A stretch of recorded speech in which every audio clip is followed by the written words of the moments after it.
establishment of UP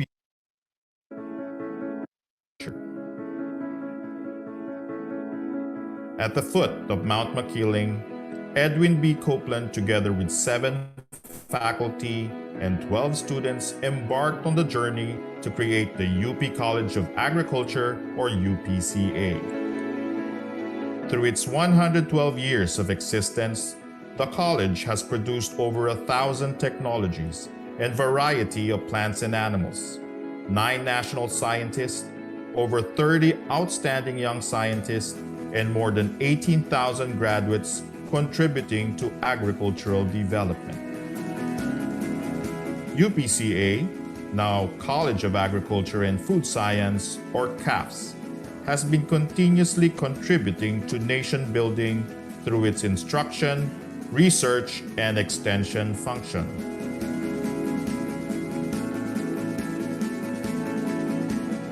A mere 10 years after establishment, the college was able to start breeding works with the production of sugarcane varieties with high productivity and resistance to Fiji and mosaic disease. In the 1920s, the importance of agriculture was intensified and UPCA was recognized as neighboring countries began sending their students to Los Baños because of the high quality of education. In the 1930s, breeds with superior characteristics such as the Burkhala pig, Los Baños Cantonese chicken, and Philippine cattle were developed. The 1960s was a fruitful decade for research. Makapuno, a coconut cultivar often made into a dessert, was pioneered and perfected. Meanwhile, the Dairy Training and Research Institute was the first in the country to freeze buffalo semen, paving the way for artificial insemination of local carabaos. Along with the establishment of UPLB in the 70s, the college received the prestigious Ramon Magsaysay Award for International Understanding, Asia's counterpart for the Nobel Peace Prize. In the same decade, the C4 plants were developed. The soil test kits were produced in support of the Masagana 99 program, and the mango induction technique was introduced. Continuing the production of quality research outputs in the 1980s, techniques to minimize post-harvest losses, the accelerated fish sauce manufacturing process, and the rapid test kit for the detection of pesticide residue on vegetables were developed. The 1990s saw many new varieties across species or crop types, including Sinta papaya, the first Philippine-bred hybrid, UPLB Gold, a durian variety, and Doña Amelita, a musaenda named after the wife of former President Fidel Ramos. The award-winning National Corn-Based Farmer Scientist RDE Training Program, or FSTP, was also established around this time and still remains as one of the university's primary extension programs. In the field of instruction, the book titled Integrating Sustainable Agriculture in the BSA Curriculum, the UPLB College of Agriculture Experience, was published in 1999. At present, the College of Agriculture and Food Science, or CAFS, continues to be the premier institution of higher learning in agriculture and food science, and remains committed to nation building through its instruction, research, and extension programs. In order to produce the best graduates, all of our courses are outcomes-based education, and continuous improvement of the curriculum is being practiced to meet the challenges of the 21st century. As testament of excellence, CAFS is constantly recognized by different organizations. In research, we continue to implement relevant studies with focus on the 12 priority commodities to address food security. Moreover, technologies are constantly developed to aid in responsible food production. Supplementing these are extension activities to disseminate the knowledge generated to improve food productivity and livelihood of the people. We believe that present technologies will future-proof our food systems.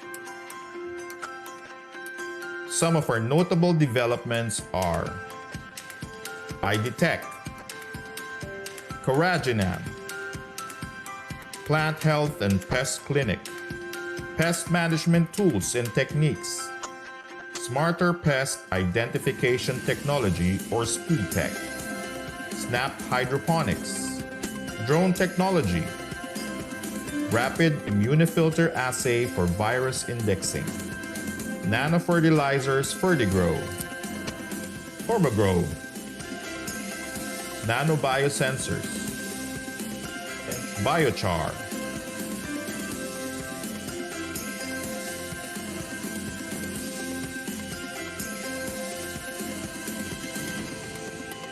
We at the College of Agriculture and Food Science will continue to promote and nurture a culture with innovative yet conscientious minds and cutting-edge skills to lead and serve the country and the region. We are one college with one goal towards sustainable food systems.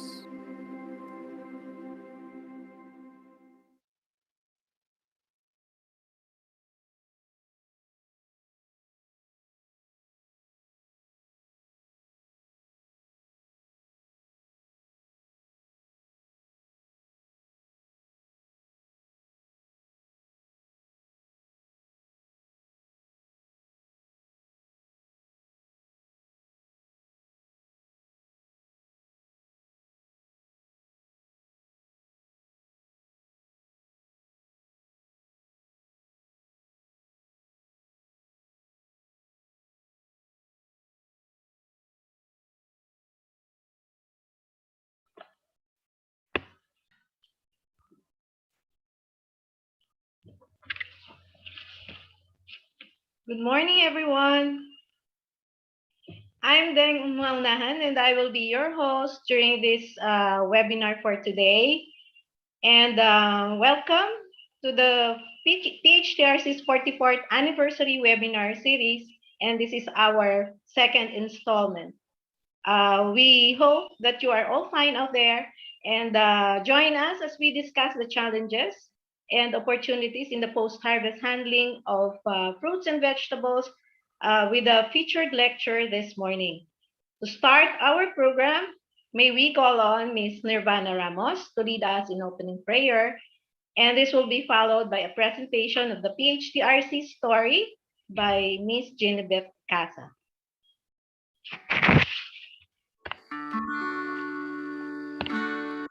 I just wanna be where you are,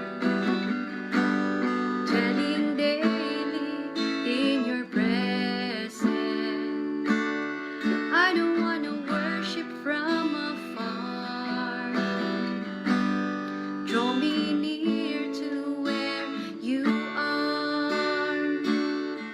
I just wanna be where you are, in your dwelling place forever. Take me to the place where you are. I just want to be with you. I wanna be where you are, dwelling in your presence, feasting at your table, surrounded by your glory. In your presence, that's where I always want to be. I just want to be, I just want to be with you.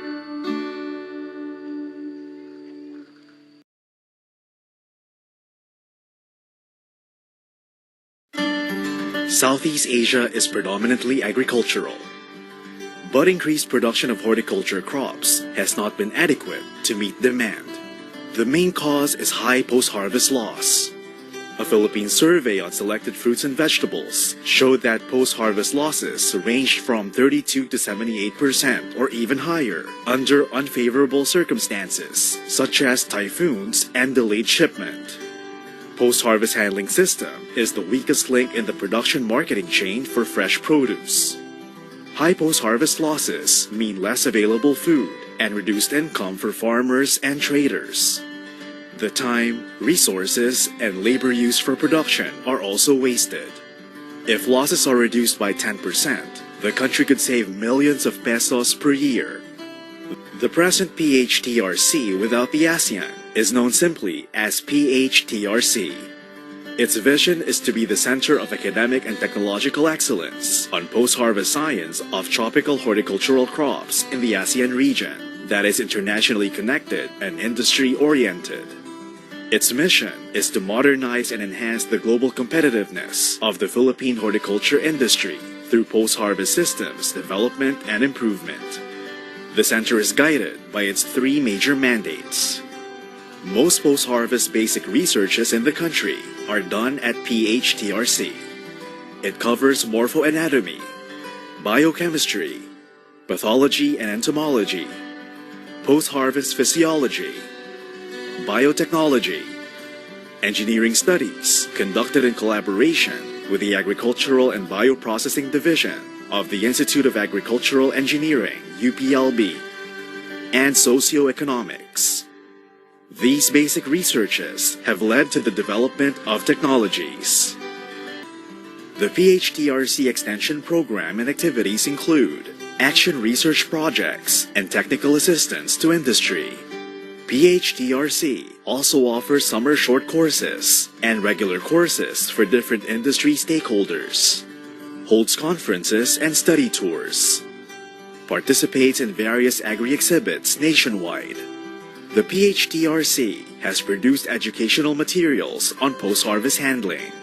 It also continues to provide assistance to the horticulture industry, academic institutions, and research agencies. Through the years, PHTRC has supported instruction.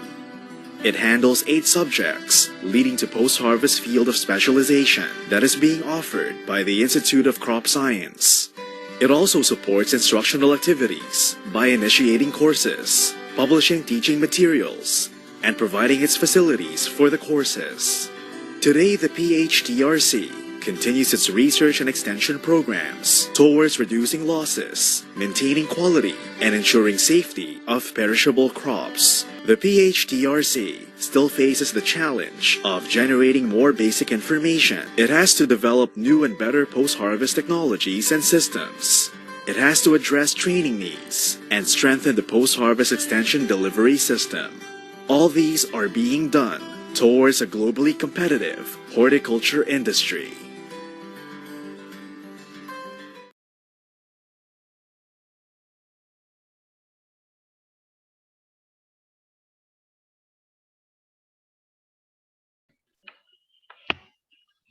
Okay, back to the program. We have here some house rules, and we will be having a Q&A segment after the presentation of our resource speaker.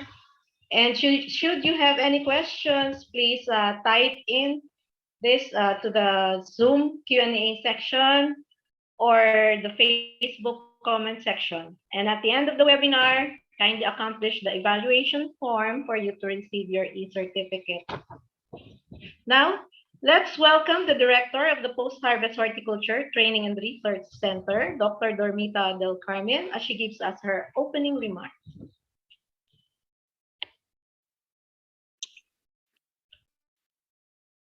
Isang mapagpalang umaga sa ating mga participants, ang ating mga ka-freshness mula sa iba't ibang panig ng ating bansa. Malugod po namin kayong welcome sa ikalawang serye ng PHTRC Fresh Talk Special Webinars.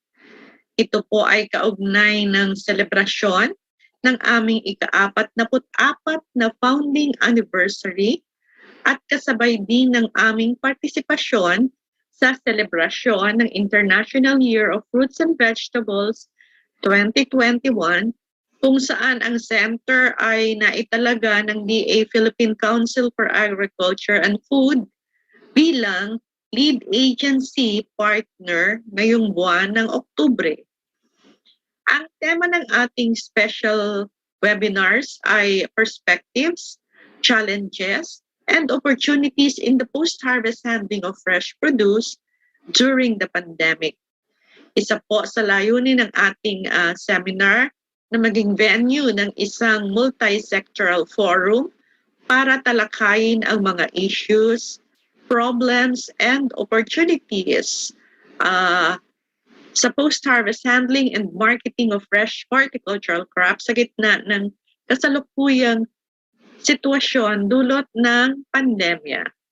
Alam naman natin na isa sa mga epekto ng pandemya ay ang pagkadiskaril ng distribusyon ng mga inaning produkto gaya ng gulay at prutas mula sa farm papunta sa mga pamilihan.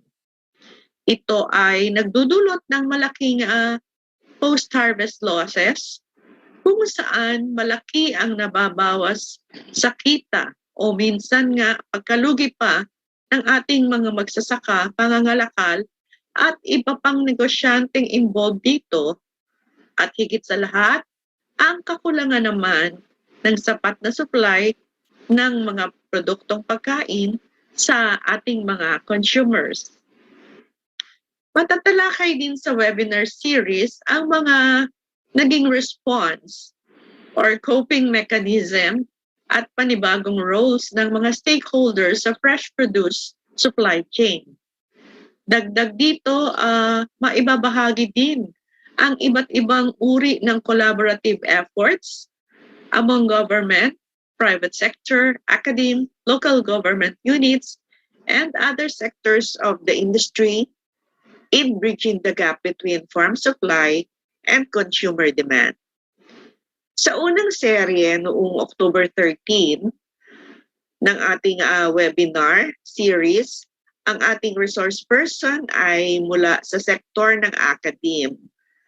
Isa dito ang ating colleague na ngayon ay nagpi-PhD sa University of California, Davis. At kaya nga naibahagi niya sa atin ang programa at activities ng UC Davis Post-Harvest Center upang matugunan at matulungan ang pangangailangan ng stakeholders ng horticulture industry sa panahon ng pandemya. Ang inyong abang lingkod naman po ay nagbahagi rin ng aming mga RDE initiatives. Of course, kasama na dito ang mga activities na ginagawa sa ngayong may pandemya. Ngayong umaga naman po ay mapalad tayo at lubos na nagpapasalamat sa pagpapaunlak ng isa sa mga importanteng leader sa horticultural supply chain. Siya po ay mula sa logistics and consolidation sector at pagbibigay ng panayam ukol sa mga experiences and challenges ng kanilang kumpanya sa pag-distribute ng mga fresh horticultural produce from the farm to the different market centers of the country. Hangad namin na sa pagpapababahaginan ng mga kaalaman at experiences ng ating mga resource persons sa ating tatlong webinar series ay makakakuha tayo ng insights upang makagawa ng mga strategies kung paano natin maisusulong pa ang programa sa pagpapababa ng post-harvest losses, maaaring sa pamamagitan ng pag-intensify pa ng RDE efforts, at maaari din namang sa pamamagitan ng partnership and collaboration upang magkaroon ng sapat na masustansyang pagkain ang bawat pamilyang Pilipino at umunlad ang horticulture industry na pinagkukunan ng ikinabubuhay ng marami nating kababayan. So, inihikayat ko ang inyong aktibong pakikilahok sa webinar na ito ngayong umaga. Magandang buhay and God bless us all.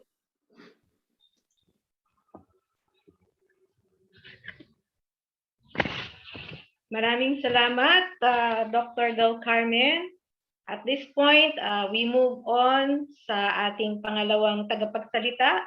At let's hear the message of Dr. Elpidio M. Agbisit Jr., the Dean of the College of Agriculture and Food Science. Sir?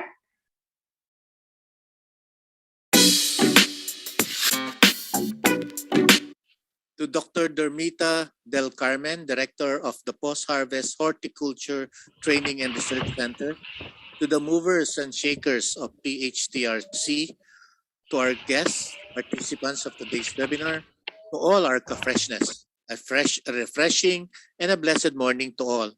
Hope everyone are safe and healthy.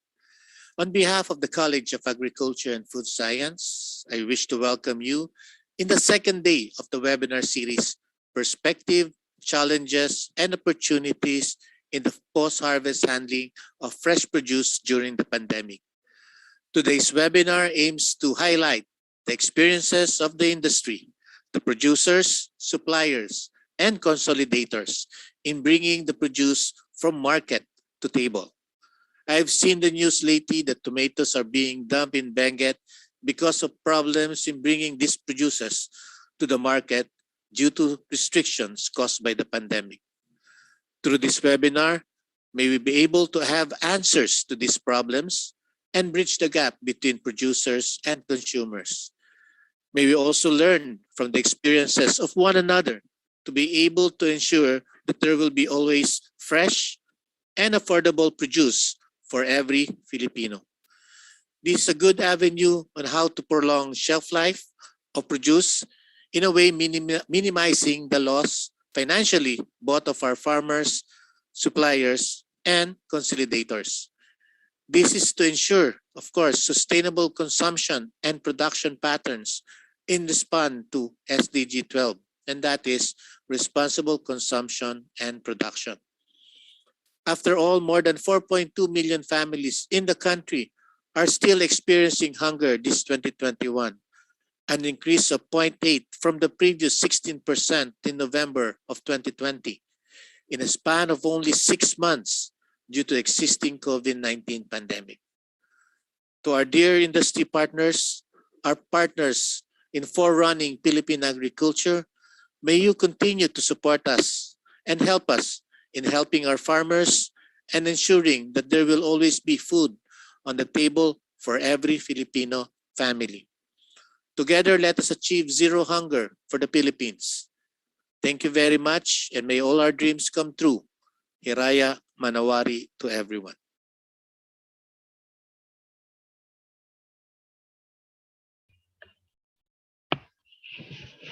Thank you, sir, for that inspiring message and your unrelenting support to the PHTRC.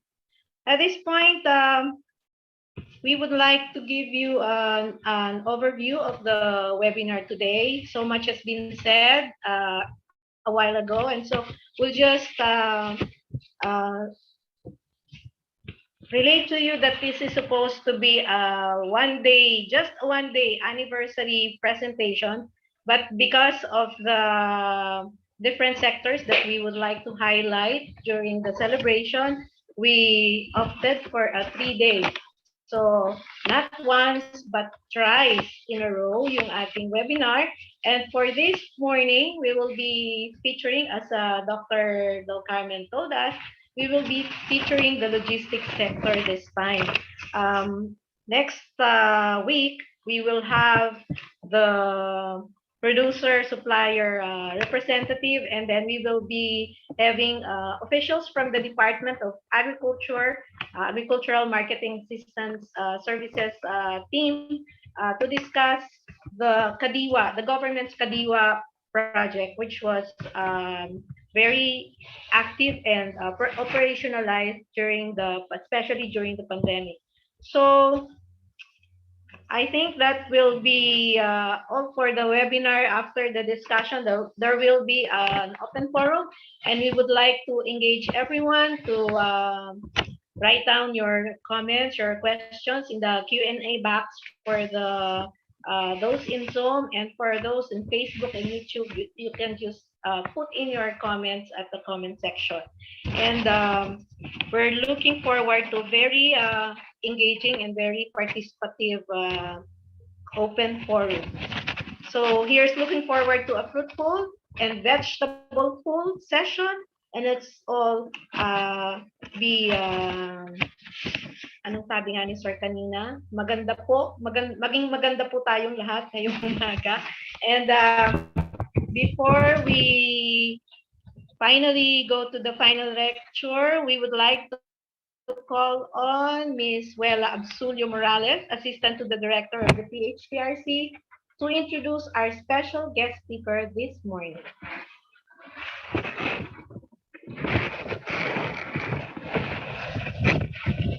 Good morning to all the webinar participants and welcome to the second part of the anniversary webinar series of Fresh Talks.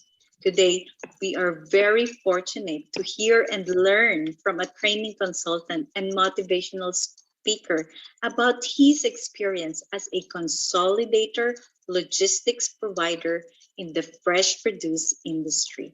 I believe we will learn a lot from his experiences as their company have stood the test of time.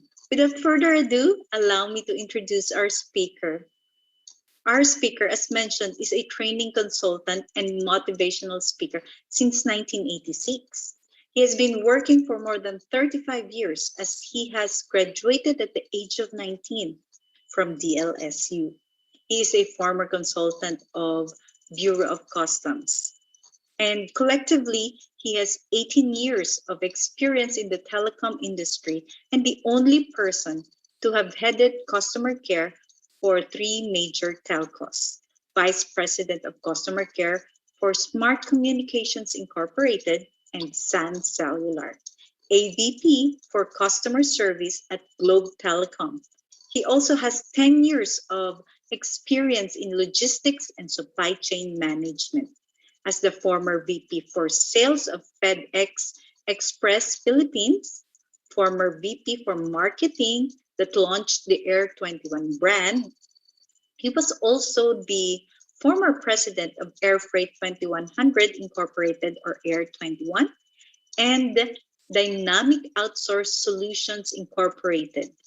Currently, he is the president of Air 21 Global Incorporated with platforms such as provinciamart.com and shopinas.com. He is also the business unit head of agribusiness and provincial logistics of Air 21. So, let us all welcome Mr. Ruben Pangan.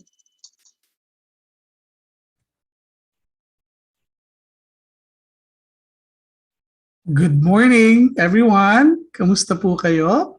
I hope everybody's feeling good, healthy, and gusto ko yung term ni Dean Agbisit na sabi niya, mga ka-freshness. I like that term.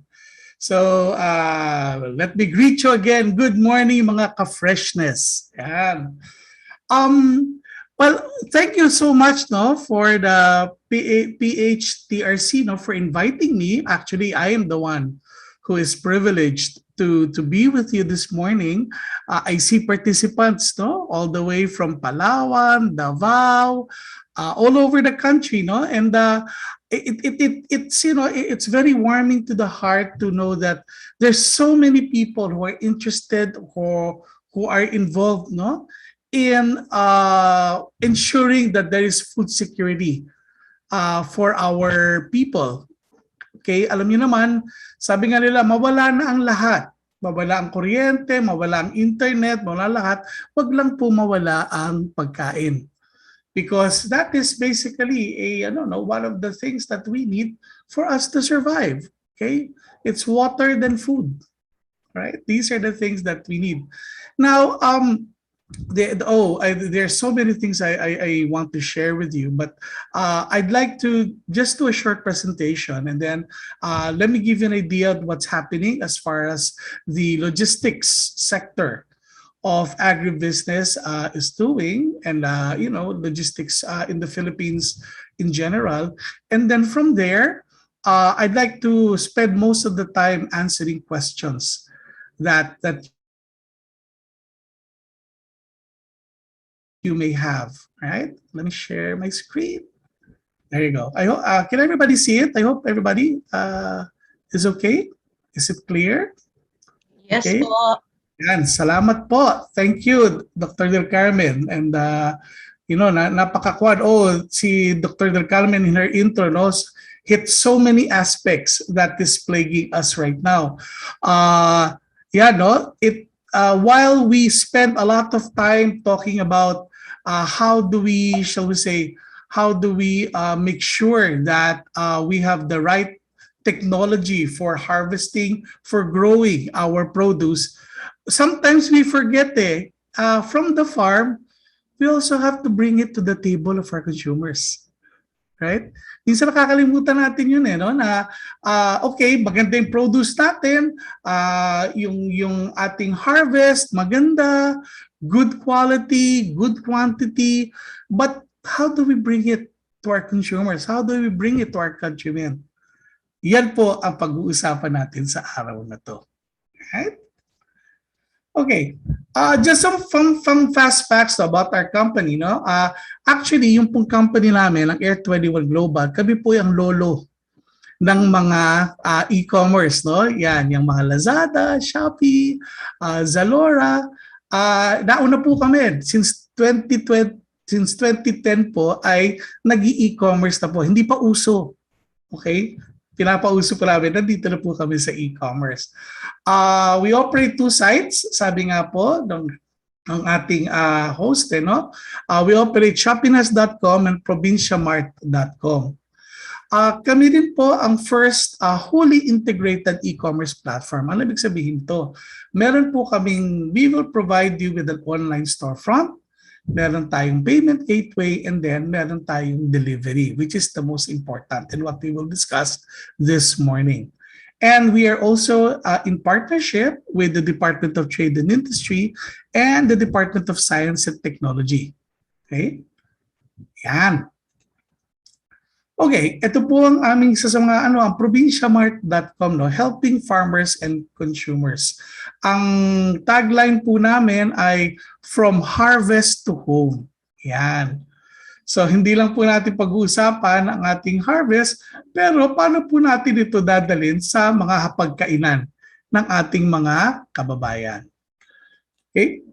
So ang goal po namin is that we want more earnings to the producers and the farmers and lower the cost of food to our consumers. How do we do that? Mamaya po pag-uusapan natin. And a lot of it has got to do with improving the way we move our products. Right? Ito po ang aming shopinas.com. Ito naman po yung mga processed foods na, no? We only cater to 100% Filipino products. So we want to give more, shall we say, more opportunities sa ating mga SMEs, right? O micro SMEs na yung kasama yung iba, no? For them to be able to balance to or equal the playing field. Hindi mo kailangan maging malaking korporasyon para makapagbenta not only here in the Philippines but also abroad. So we actually give free listings or free shall we say free airtime kumbaga sa we list products for free, and then pagka lang bumenta, that's the only time that we will ask for anything for maintenance of the site. Okay, tama na advertising. Right? Let's talk about what we came this morning to talk about. Pero yung ating Philippine logistics industry. Okay, here's a brief overview. Okay?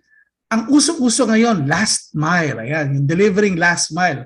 Ito yung ating mga Grab, yung ating mga Lala Move, Ninja Van, Transportify. So it's bringing the actual goods to the ultimate consumer, kung sino po yung gagamit. Yan po yung tinatawag nating last mile.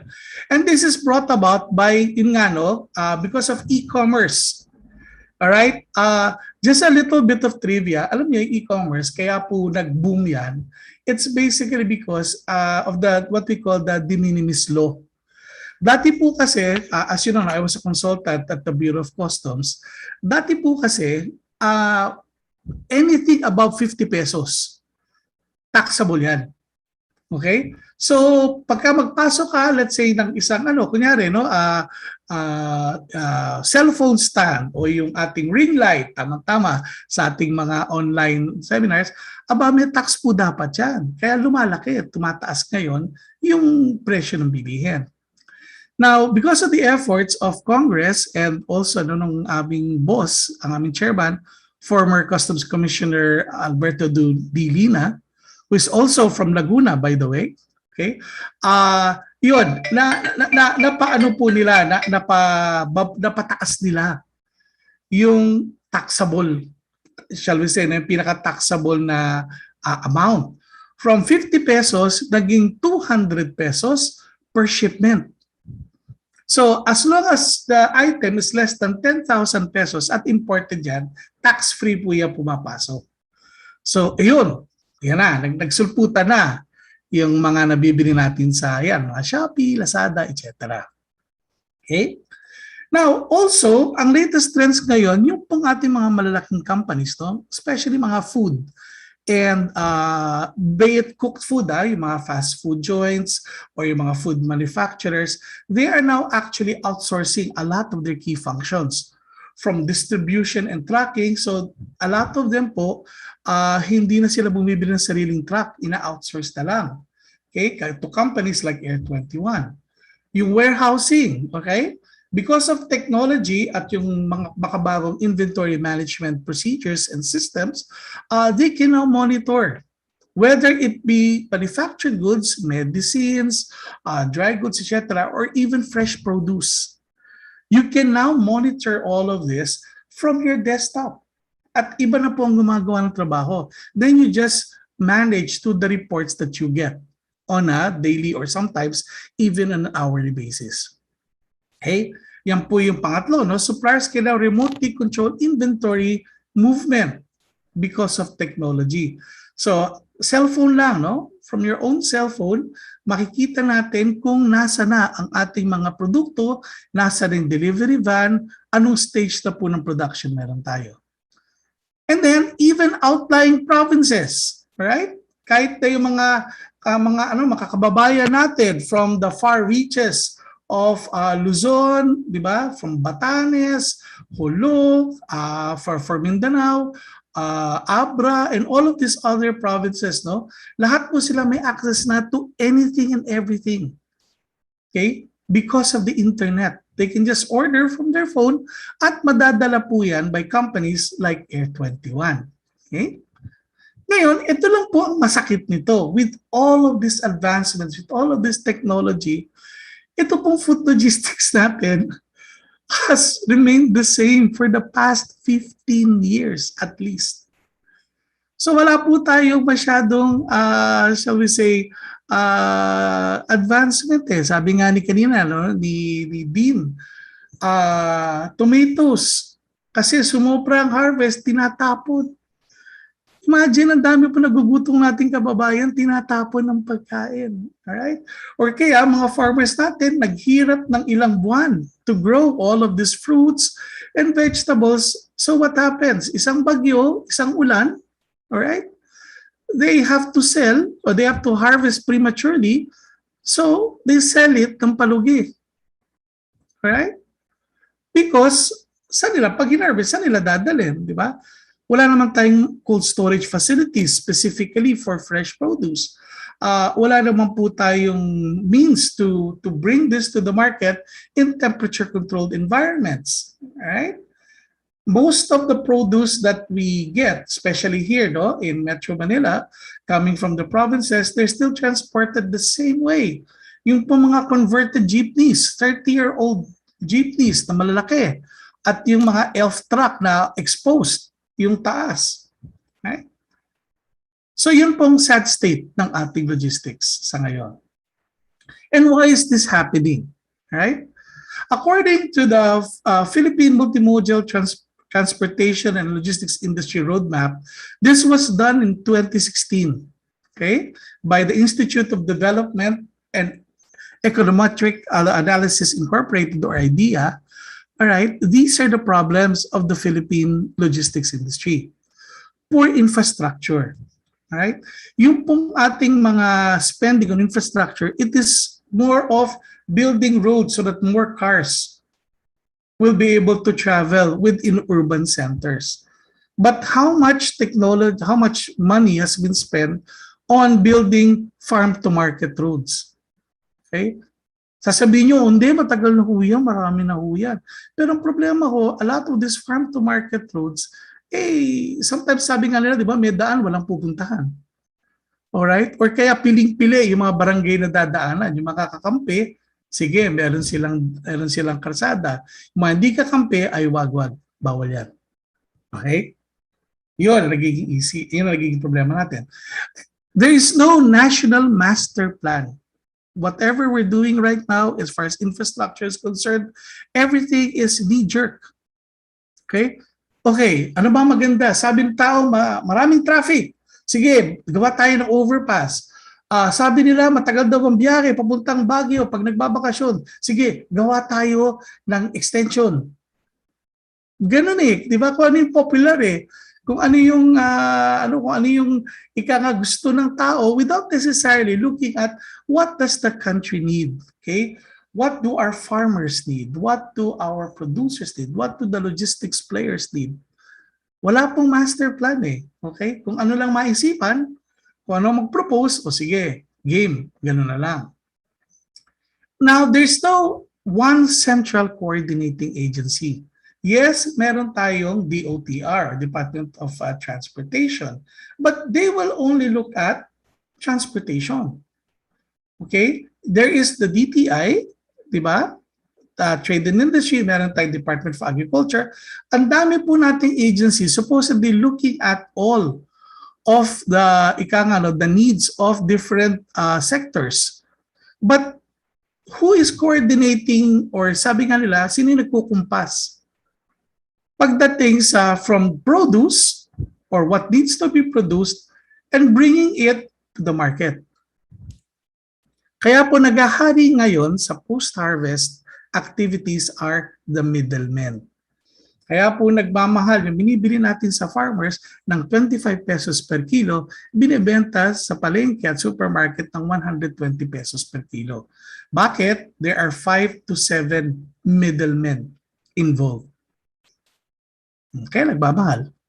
Lugi yung or maliit ang kita ng farmer, ang mahal ng binabayad nating mga consumers.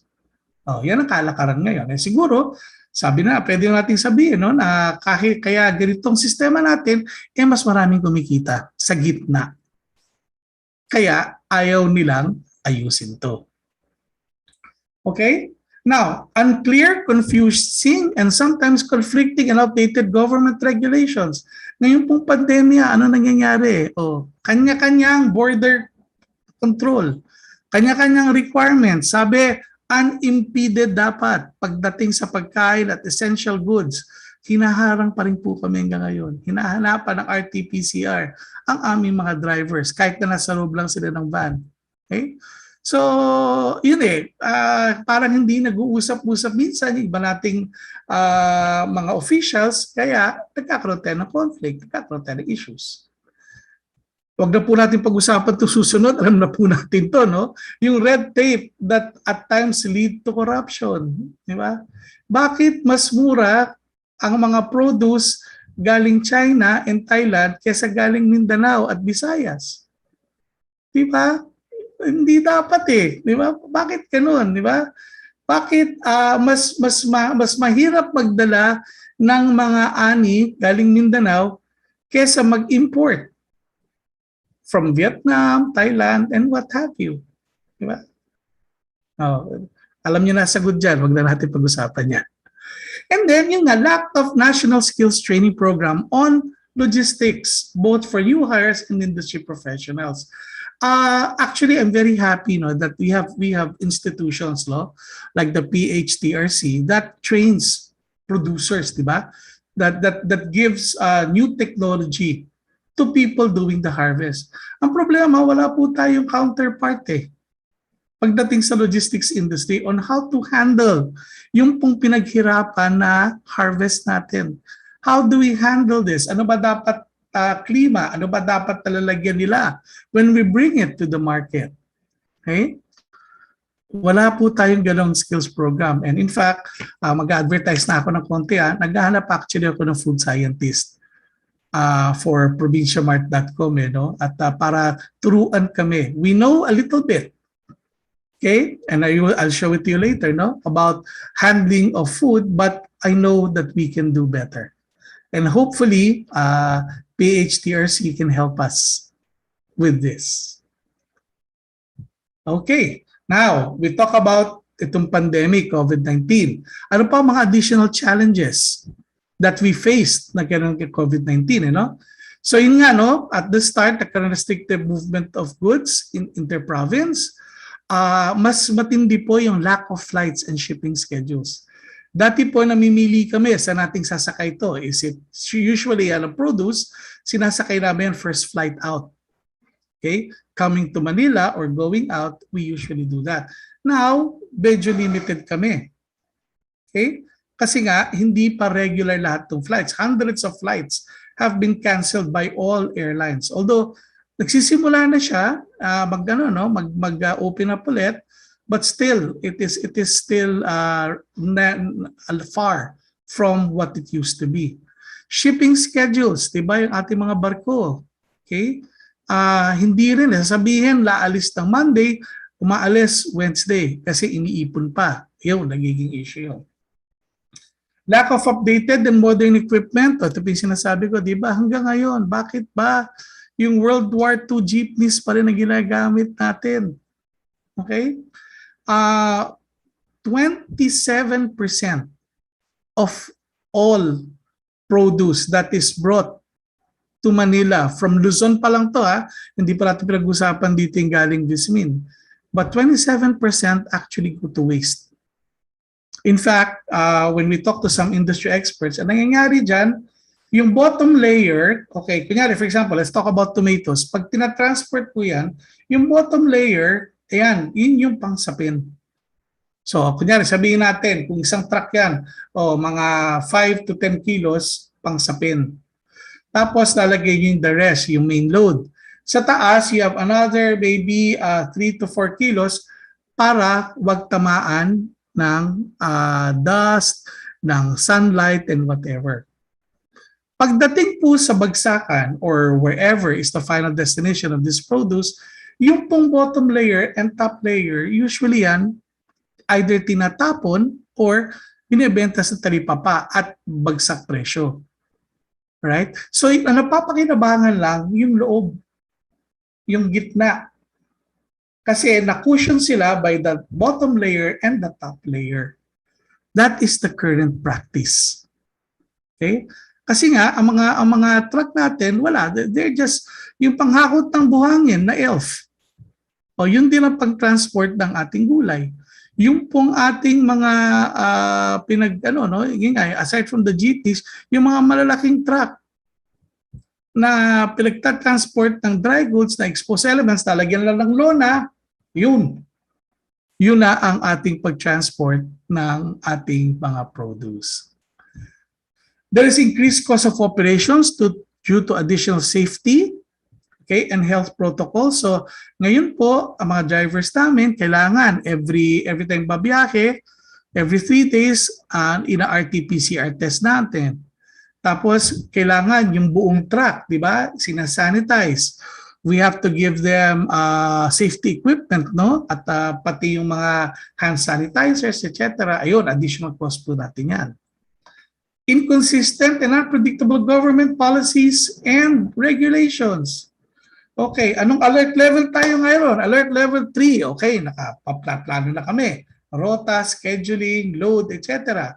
Hop, after 2 days, tumaas ang cases sa, let's say, Region 1. Okay, ano gagawin natin? Oh, lockdown. Alright, alert level 4. Okay, bawal pumasok. Oh, patay.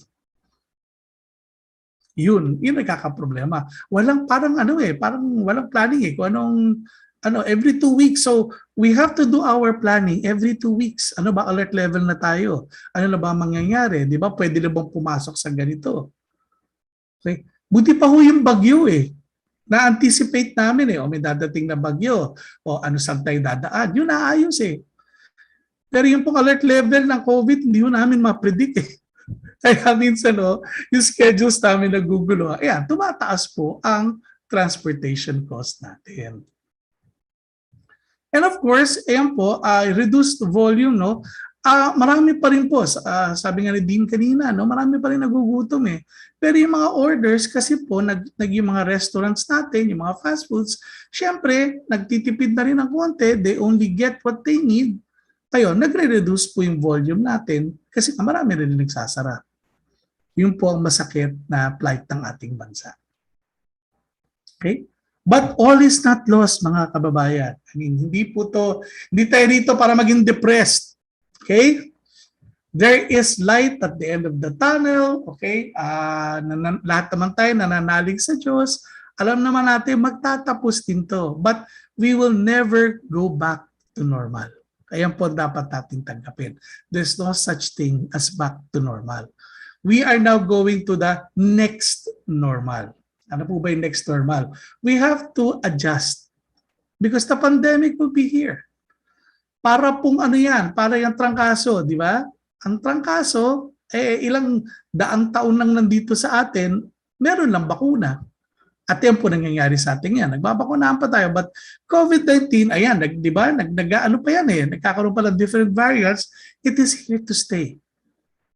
We adjust. Yung virus po, nag-a-adjust para mas maraming makahawa. Marami siyang mahawa.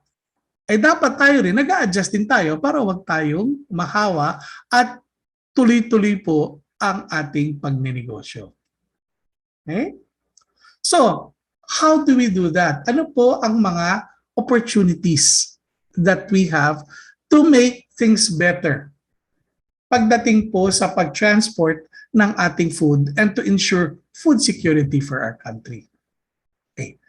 Ito po mga suggestions namin. Number 1, maximizing the use of ports outside Metro Manila in key cities.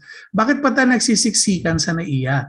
Okay? Bakit kailangan from NAIA tas tsaka dadaling probinsya? Marami naman po tayong ibang airports, di ba? Just within Luzon pa lang pag-usapan lang muna natin Luzon. Ano pa meron tayo? Nandyan pong Fernando Air Base in Batangas na pwede po natin gamitin for the transport of goods. Yung mga freighters po natin coming from Visayas and Mindanao, pwede nating dalhin yan dito sa main markets in Luzon and vice versa. Pagdating dito ng aeroplano, baba natin yung produce from Vismin and then kung ano kailangan ng Vismin, load it up and then ibalik natin sa various airports in Visayas and Mindanao. Okay? This is actually a military air base. Ilan po ba aeroplano natin? Ng Air Force, di ba? Paano gamitin lang natin for food instead of fighting? Okay? Then there is yung Sangli Sangli Point Air Base in Cavite. Another nakatiwangwang na airport This was built actually by the Americans when they were still here. And it is a very, very good airport. Hindi lang niya kaya syempre, yung mga Airbus, yung mga malalaki. But for transport of goods, pwede po ito. Alright? In fact, there was a plan before na lahat ng mga private planes, mga commercial traffic to decongest NAIA, lahat dito lang sa Sangli Airport. Ayun, nagpalit ang administrasyon, palit lahat. Okay. Then, for shipping, ba't nagsisiksikan sa North Harbor? Nandyan po ang Bataan, which is with the new roadway, kahit paano, meron naman tayong infrastructure, If you use SCTEX, abay, that is only about 2 to 3 hours away from Metro Manila. Okay, at marami na pong container ports in Bataan, di ba? Both public and private. Subic, di ba? Pagka meron tayong mga international shipments going abroad, and there is a world-class airport. Nung kami po nasa FedEx pa, ayan pinaayos po ito para sa FedEx dati when the hub was here, and they used it for 14 years before they left in 2014. Yan. Bakit tumalis? Ibang chismisan yan. Okay. Sige. So yun. So we have to maximize. We have the facilities, guys. Meron tayong infrastructure eh. Again, wala kasi nagkukumpas. Wala kasi sinasabi, gamitin nyo to eh. Okay? Yun ang isa sa mga issues natin. Now, second, okay, for distribution, bakit pa tayo nagsisiksikan sa mga highway? Meron po tayong rail assets. Okay? Ang ating pong dito po sa Luzon, they already have rail facilities that expand all the way from Naga or from the Bicol region all the way to Dagupan in Pangasinan. Okay? They even have new trains. Now, I've always wondered, if they were able to do it in Luzon, how come none of the previous administrations ever thought of doing this in Mindanao? Mindanao is landlocked, and whatever we can do in Luzon, it can be done in Mindanao. You can use either Cagayan de Oro or Davao as your central hub, and from there you can distribute to all places in Mindanao using railroad. Okay? Yun. Sige. Baka po yung mga ibang mga anak nyo or meron kayong mga pamangkin o mga kwan na merong sa politika, pagka po sila ay naging senador, naging presidente, naging gobernador, sabihin nyo naman, baka pwede tayong gumawa ng rail system in Mindanao. Okay, sino na lang, wag na tayo. Okay, and then, let's talk about Metro Manila. Yung po mga MRT and LRT, there's also an opportunity there to use these railway systems to ferry goods. From Caloocan, let's say going to Baclaran, bakit hindi pwedeng yung isang car, ay gawing purely cargo? Aircon po itong mga to. So pwede natin yung isang car, pwede ba lagyan natin puro gulay? Okay, puro mga fruits. So, and it will travel in like what? In like 30 minutes from Caloocan, you're already here in, shall we say, in Baclaran. And several points, pwedeng 2 or 3 points lang, na you can now put in your produce. Kesa naka-truck yan, walang aircon, tapos mata-traffic pa, 2 oras, 3 oras, okay? Wherein you can do it in 15 minutes. Yun po ang sana i-consider ng ating mga kasamahan sa industriya. Now, another thing, consolidation of shipments. Hindi ko rin maintindihan sa industriya namin, ba't kailangan kanya-kanyang truck? Okay? So pag ako, may papadala ko, for example, from Manila, I need to send it to Bicol, we will have to have our own 10-wheeler going to Bicol. Okay? O kaya going to Ilocos. Siyempre, ang aming mga kasamahan sa industriya, ang aming mga competitors, si LBC, meron din sariling truck. Okay? Si JNT Express, may kanya-kanyang truck din yan. Royal Cargo, may kanya-kanyang truck. So ngayon, ano nangyayari? Nagkakatrapikan. Kasi one lane lang ang pwedeng gamitin ng lahat ng trucks. Tapos, meron pa kaming truck ban dito, sa mga major highways in Metro Manila. So, ayun. May congestion, may air pollution, right? And ang travel time mo, instead of what would normally take about 2 hours, will take about 4 to 5 hours. Okay? Wherein, pwede naman po, bakit din lang tayo mag-usap-usap? Instead of, kunyari, kanya-kanyang 10-wheeler, Bakit hindi na lang tayo kumuha ng 2 o 3 container van? At lagay natin yung goods natin sama-sama. Pagdating dun sa pupuntahan natin, there is a central hub that will, okay, R21, ito sa'yo, LBC, ito sa'yo, JNT Express, ito sa'yo. Pero yung papunta doon, pare-pareho na kami ng dadaanan, pare-pareho din naman ang pupuntahan. At the very least, yung pong biyahe na yon, yung front haul, kung tawagin namin, consolidated. So, mama-maximize natin yung gamit to resources, it saves on time and cost, and more importantly, we are friendly to the environment. It reduces traffic congestion and air pollution. Diba? Usap-usap lang guys eh. Yun ang kailangan natin, mag-usap-usap tayo. Para mag tayo Pilipino. We speak the same language, all right? We can either speak in, the kind of English that you would like to, you hear on TV. We can talk in English. O pwede po tayo mag-Tagalog. Dati nga, Jejimon, pwede na eh. Okay? All right. Ito pa isa. Yung backhaul capacity. All right? Each and every day, ang Air 21 po, we send something like anywhere between 50 to 100 trucks all over Luzon. From our Visayas stations, we also send maybe another 20 to 30 trucks all over the different rural destinations. Okay? Pagbalik po niya, walang laman. Kasi bayad na yung truck eh. Di ba? Whatever we collect, whatever freight charges we collect, kasama na po yung papunta and pabalik. Kasi syempre, yung truck, kailangan namin pabalikin yan. Because we have to use it again the following day. So, walang laman yung mga yan. Okay? So, ang sabi namin sa Air 21, teka, why don't we maximize yung ating yung ating backhaul o yung tinatawag nating yung pabalik. Kasi 80% of those trucks come in empty. Right? So pagbalik, sabi namin, why don't we bring fresh produce from the provinces? A lot of our trucks, especially here in Luzon, mga trucks po namin ay temperature controlled. So pwede po natin gawin yan anywhere between 15 degrees to minus 20 degrees. Yung pong truck natin. Depende sa sakay namin. Because we also use this as a front haul to carry medicines.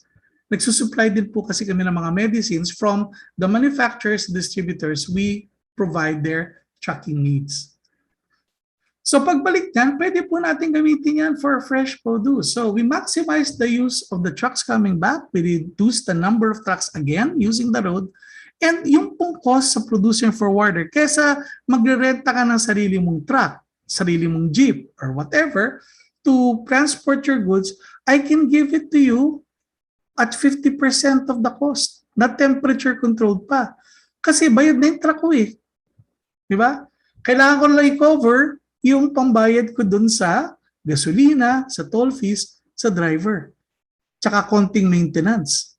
But otherwise, I can give it to you at a very, very good rate. Kaya po nabuhay ang provinciamart.com. Okay? Ito po yung parang, we call it social entrepreneurship. Okay? Meron tayong negosyo, pero nakakatulong tayo sa ating mga kababayan. Okay? Tapos na tayo dito. Sorry. So yun po, backhaul, pwede natin gamitin yan.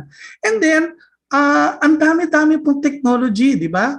Gaya ng PHTRC, no? There are so many things that we can do to increase yung harvest, to increase yung productivity. But meron din po kami dito sa, tawag dito sa ating logistics industry. Okay? Ngayon po, yung automation tools natin, no? So you can track your shipments using your cell phone, your email, we can give you alerts, di ba? Ayan. I'm sure marami sa mga nakikinig sa atin, yung mga meron mga Lazada shipments, di ba? Yeah, meron tayong text. Uy, parating na. We will attempt to deliver your shipment with tracking number XXX. Okay, mangutang na sa kapitbahay para may pambayad tayo kasi COD tayo. Okay, hindi naman. Biro lang. I'm sure nakahanda na naman tayo pag COD. Okay? And then, meron po tayo, no, for mga corporate clients, meron tayong auto delivery status report. Hindi nyo po kailangan tumawag sa Air 21. Okay? We will give you yung pong mga proof of deliveries at kung sino mga nag-receive nito, automatic. Nasa email nyo na at the end of the day. Yung online advanced tracking system, hindi lang po track ang aming nahanap or malaman kung nasan sila, pati po yung aming mga couriers. Alam namin kung nasan sila. And then, meron po kami na tinatawag na EDMS or Electronic Document Management System. Kunyari po, may papadala kayo. Let's say, 1 ton of vegetables to SM. Okay. Pagdating doon, kesa, okay, ito po yung invoice, pakipirmahan lang po, tapos babalik pa namin sa inyo. It will take what? 2 to 3 days para mabalik. Ito po, yung dokumento mo, nandun na sa tablet ng aming driver, and then, pag-deliver, sasabihin namin dun sa mag-receive, sa stock clerk or whoever, ang bipirma, ma'am, pakipirmahan na lang po. Pag pinirmahan yung electronic signature, it is automatically transmitted sa inyo. Okay? Tapos, pagdating doon, pag may electronic copy, you can already bill. Hindi nyo na po aantayin. O pwede lang, babalik pa rin namin sa inyo, but yung pong physical copy, pwedeng later na. For record purposes na lang yun. But otherwise, you can already bill the moment it gets delivered. So same day, you can already bill yung pong inyong customers. Okay? We also have our own command center, o di ba, para kaming police. Alam namin, nasa na si delivery man XXX all over the Philippines. So whether you're in Luzon, Visayas, or Mindanao, we know where our couriers are. We know if they already delivered the shipments that we gave them, and if there are any issues, we will know what to do. This system was actually developed as early as 2017, and it was actually awarded as the Digital Transformation Leader for Operational Transportation in the Philippines. Kami lang po ang Filipino company na umabot sa finals in Singapore because of this technology that we were using. So may tools, guys, eh. Kaya natin to eh. It's a matter of getting people to use these tools. Okay? Tapos, yun nga, ang tracking natin ngayon, guys, ay hindi lang po kung nasan yung truck, but kung masyado siyang mabagal, ano ba ang speed niya, kung naharang ba yan at a certain checkpoint, at we can even disable the truck. Pag nakita namin, uy, teka, ibang rota ginawa. Bakit? Diba? Baka na-hijack or whatever. We can disable the truck from our headquarters. Anywhere in the Philippines yan, we can do it. Okay? Ganda ng technology, no? Pero ang problema kasi, yung technology natin, mas ginagamit natin sa Mobile Legends. At sa mga gaming, yun nga, at pag-order sa e-commerce, hindi natin ginagamit sa. So kaya, pag-update ng Facebook, Messenger at Instagram, at ano ba nangyayari? Chismis sa Viber. When we can use all of this for better productivity. Oh, let's not forget innovation. Okay? Let's not forget innovation. Ang innovation po, guys, ang dami lang pwedeng gawin eh. Like ngayon, everything is app-based. For logistics, hindi nyo na kailangan tumawag sa amin para mag-book ng truck eh. Right? From your cellphone, buksan mo yung app, anong klaseng truck ang kailangan mo, saan pupunta, ano ang weight, kailangan mo ba ng pahinante or whatever, it can be done. Same day, or you can book it days in advance. Right? Tapos, if you're like Air 21, ayan po, we invest actually no, in technology. Like kami po, all of our drivers, diba, they have to pass our truck simulator. This is the first in Southeast Asia, no? Wherein, you know, if you can drive a semi, a 10-wheeler, 4-wheeler, delivery van, any type of truck, including yung mga ambulances, fire trucks, etc. to our simulator. Okay? Hindi to PS4 ha. Baka sabihin nyo, naglagay lang kami ng screens tsaka gumawa kami ng steering. Hindi po. This is an actual simulator developed by the same people who do aircraft simulators in the US. So talaga pong pinag-invest na namin to, and our drivers have to be certified and they have to pass this test before they're allowed on the road. So yung pong mga nawalan ho kasi ng preno aksidente ho naman yan. Wala naman po may gusto nito. Okay? As of to date, I think for the past 2 years, I think we only had 1 accident. Okay, hindi pa namin kasalanan kasi medyo talagang nagkaroon na ng issue yung truck. But drivers, they are all certified safety first because of the simulator. And then, yung mga, meron dito may mga tatawag namin for yung aming mga multiple temp vehicles. We have trucks that akaka 3-in-1. Hindi lang po kape ang 3-in-1. Meron po kaming truck na 3-in-1. Within yung first compartment, actually, maano po natin, malalagyan natin mga frozen items up to -20. Kaya po natin yan. Tapos, yung middle compartment, ito po yung chilled section. Usually ranging from 2 degrees to mga 15 degrees. Depende kung anong kailangan ng gamot o kaya nung pagkain. And then, yung last section, ambient. Okay, so ano lang siya, parang room temperature. So dati, pag meron kang frozen chicken, pero meron ka ring vegetables, tapos meron ka ring mga dry goods, you will have to get 3 trucks para matransport yan. With this truck, we can bring everything in one go. Kasi nga 3-in-1. Now, yung version naman namin ng 4-wheeler, we have dual temperature truck compartments na pwede ho natin i-move. For example, in one location, if we have trucks na kailangan vegetables yan and produce, it has to be at 5 degrees. So, pwede po natin 5 degrees. Yung isang section, yung isa ambient kasi kailangan niya, let's say mga potatoes, hindi kailangan shall we say masyadong malamig o yung mga pechay, mga cabbage, mga ganon. And then we can adjust. Diba? The truck is capable of bringing about 1.5 tons. Pwede natin i-adjust yan na yung 1 ton, chilled, yung 500, yung the rest, hindi na chilled. Ambient na. Or baliktad. Kailangan lang natin, medyo malamig, yung mga highland vegetables, kailangan mga 200 kilos. Okay? Chilled. Yung 1.3 tons, ambient lang. So, depende po sa kailangan. Okay? Some of the innovations in the logistics industry. And then last, we could also take a look at how we do business. Okay? Bakit tayo kailangan bagsakan? Bakit tayo kailangan talipapa? Why don't we do online presence and e-commerce? Okay? Uso na naman ngayon di ba? Lahat may online presence na.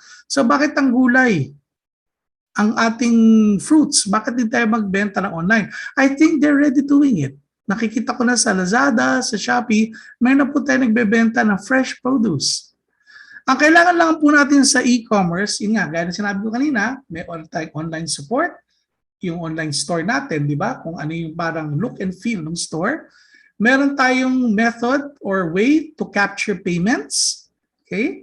And then, syempre, pinaka-importante, ma-deliver natin yung order nung customer natin through logistics and last mile delivery.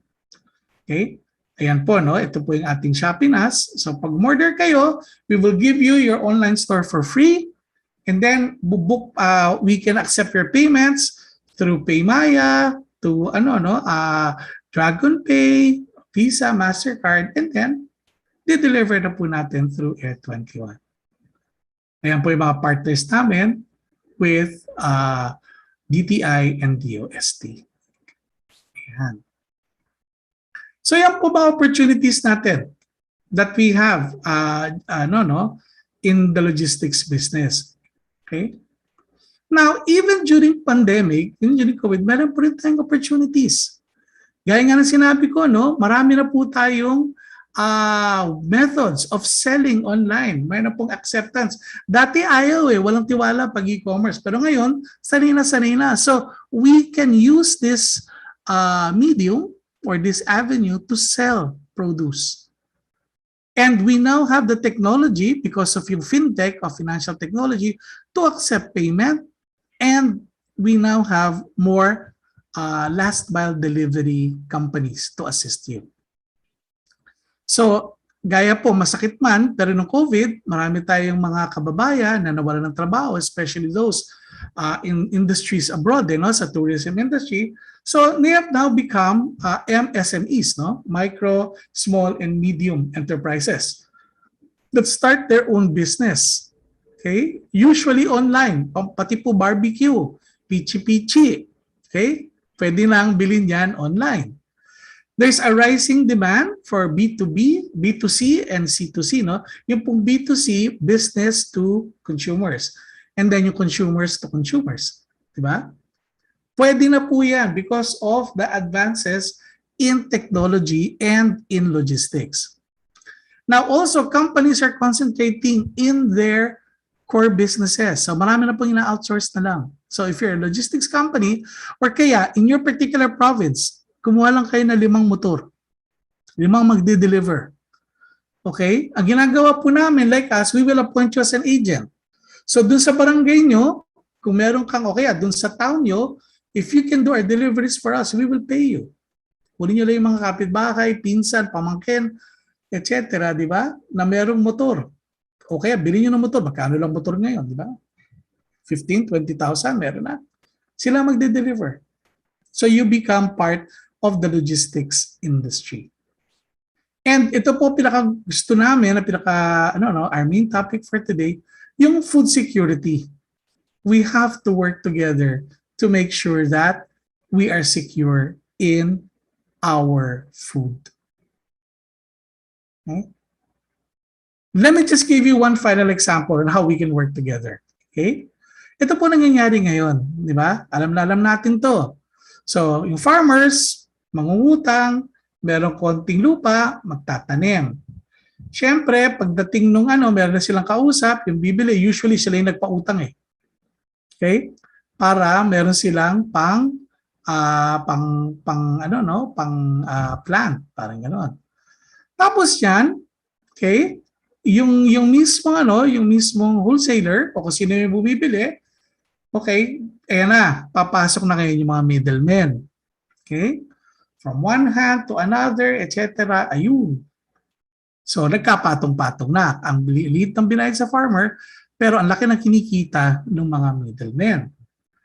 Tapos, bibigay na yan, itatransport na yan dun sa mga bagsakan sa mga urban centers, di ba? O yun, yung lahat ng binili, abay may spoilage yan. Like I said, as much as 30% ang spoilage niyan. 27% ang cost. Okay? So, pagdating nun, alright, syempre, pagka binili sa farm yan, naka-factor in na yan, na 70% lang ang mapapakinabangan natin dito. So, mas lumit pa yung kita lalo ng farmers at mas lalong lumaki ang kita ng middlemen. So may patong na rito, okay, may transport cost pa, pagdating may spoilage na rito, tapos sa bagsakan may presyo ulit. By the time na dumating sa grocery yan, abay magkano na? Ang mahal na. Diba? Times 5, times 6. Ba't di na lang ganito? Okay? We can get it straight from the farm. Okay? Tapos idali na natin yan, let's sell it online, wala na middleman. Tapos pag may order na tayo, pwede ba natin sabihin sa farmers, o yan by November next month, kailangan namin ng 10 tons ng ganito, 20 tons ng ganito. Ayun. And then, pagdating dun sa mga facilities natin, like in NVAT, in Nueva Vizcaya, meron Nueva Vizcaya Agricultural Terminal, pagdating doon, we can build cold storage facility. So, kung kunyari, hindi kaya ng isang group of farmers, we have to wait one more day for other farmers to fulfill the order, pwede muna natin ilagay yan sa cold room. Okay? We are investing something like this in NVAT. And hopefully later on, we can do it in Visayas and in Mindanao. And then, pag tinransport natin, let's do proper packaging. Ayan, dito ay magpapatulong sa PHTRC, no? How do you properly pack and handle the vegetables? Ang alam lang namin ngayon, we are doing it crates. Kine-crate namin para wala na yung layer sa ilalim at layer sa taas, no? Para ma-reduce natin spoilage. And then when we transport it, temperature control. So, dati, if the average is about 27 to 30% ang spoilage, Currently, ang spoilage namin, siguro maximum na mga 9%. So single digits na lang. Right? Yun na lang yung mga hindi namin napapakinabangan pagdating sa final delivery. So with that, we can now sell it at lower prices. Makinabang at masaya ang ating producers and farmers, masaya ang ating mga kababayan. So yun, ito po ang example ng online selling. Ginagawa po namin to sa provinciamart.com. We sell through Viber. Okay? Tsaka yung aming website, no? Ito po ang packaging ng gulay namin. Unfortunately, naka-plastic pa kami, but we're looking for new technology para mas papaganda natin to. Pero yung iba po, meron kami yung tampipi. Ang aming pakbet package, ang aming chop suey package. Ayan, meron yung ganyan. And then, pagka po sumusobra, like yung tomatoes, meron po kami tinatawag na relief run, wherein we buy it in bulk, kesa tapon nyo, bili na lang namin yan, magkano puhunan mo dyan, and then we either sell it at cost, or we donate it to organizations like the Philippine Army Reserves. Member po ang aming kumpanya ng Philippine Army Reserves. So we support them. Ayan, no? So, pwede rin po, mga gusto magnegosyo at gusto magbenta, we can also supply them. Hindi lang po tayo straight to customers, but sa mga negosyante po, pwede tayo mag-supply ng bulk. 5 kilos dito, 10 kilos ng ganyan, 7 kilos ng gano'n, etc. etc. So, we can supply to restaurants, hospitals, hotels, and online community resellers. So, we need to change the way we do things. Disruption. And na-disrupt na po na COVID ang buhay natin eh. So we should also disrupt the way we do things, especially in the transport and handling of our food.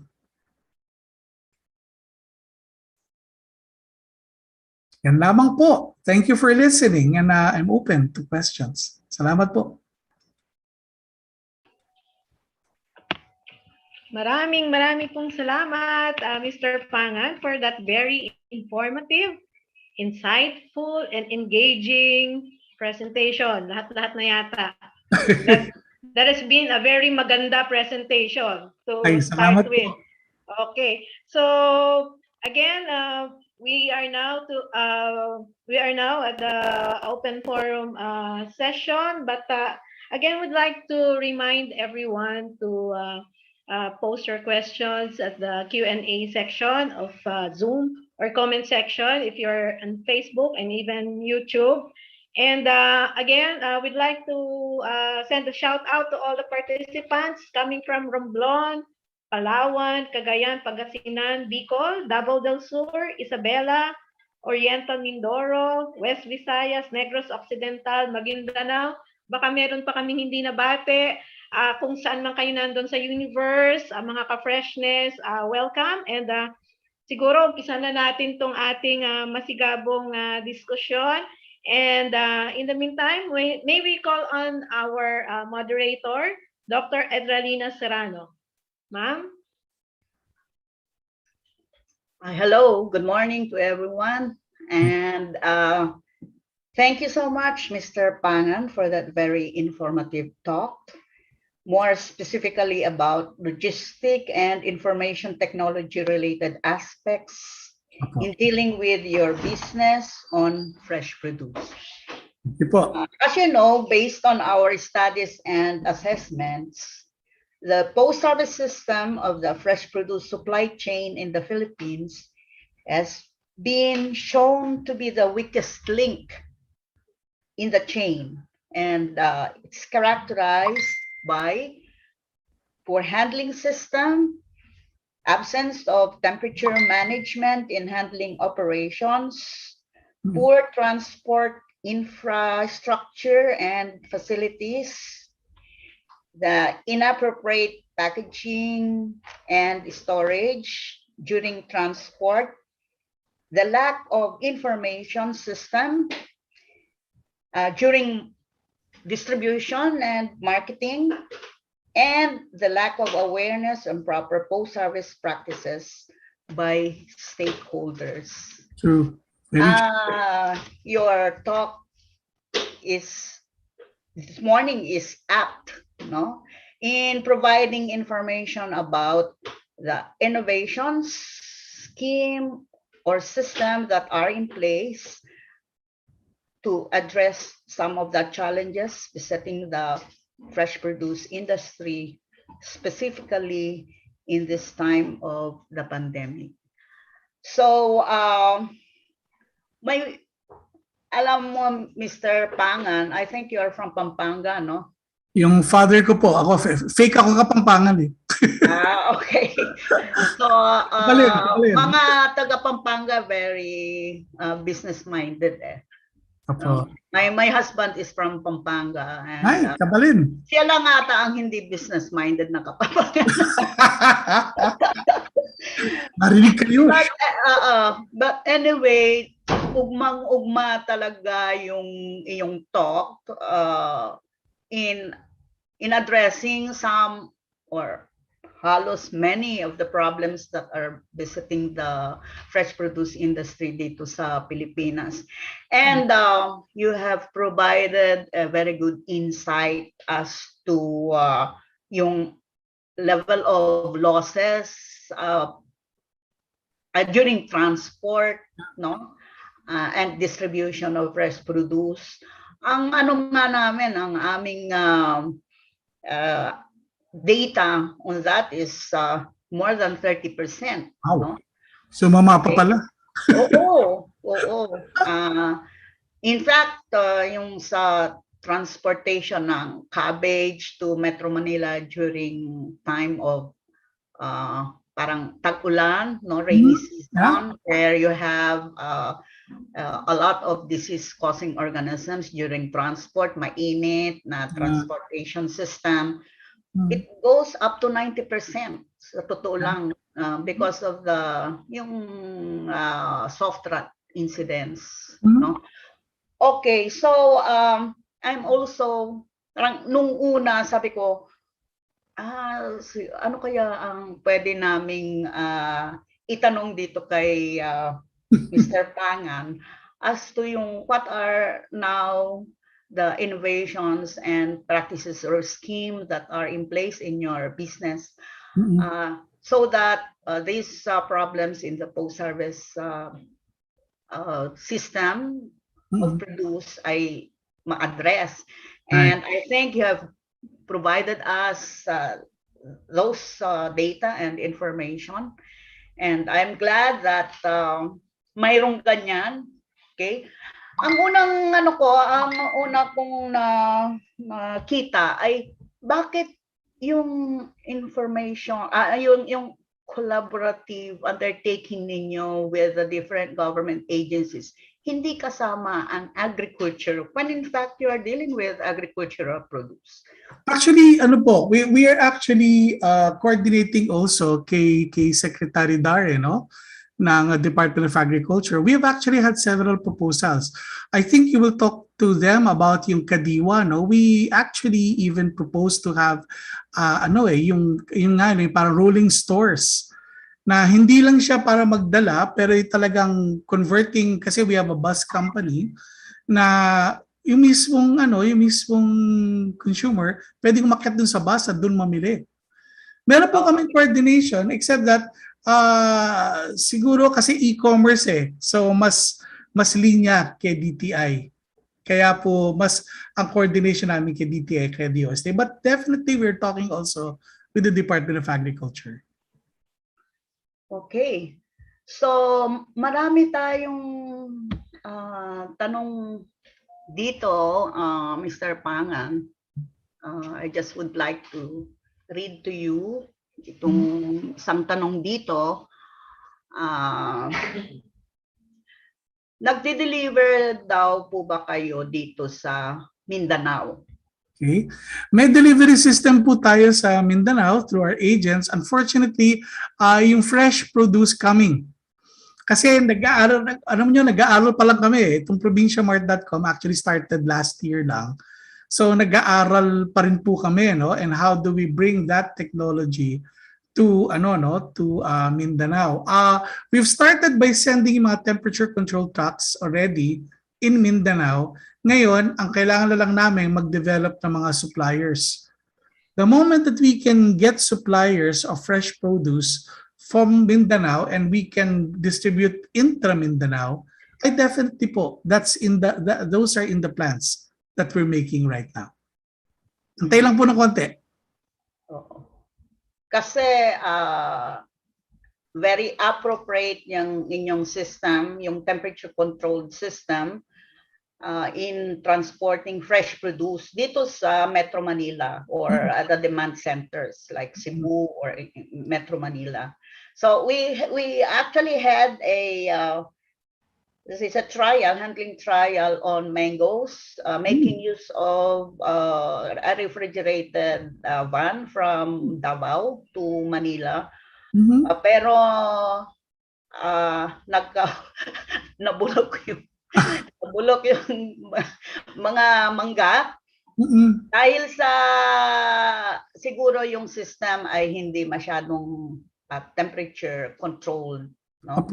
Well, actually, Professor, we actually also explored yung Cavendish bananas.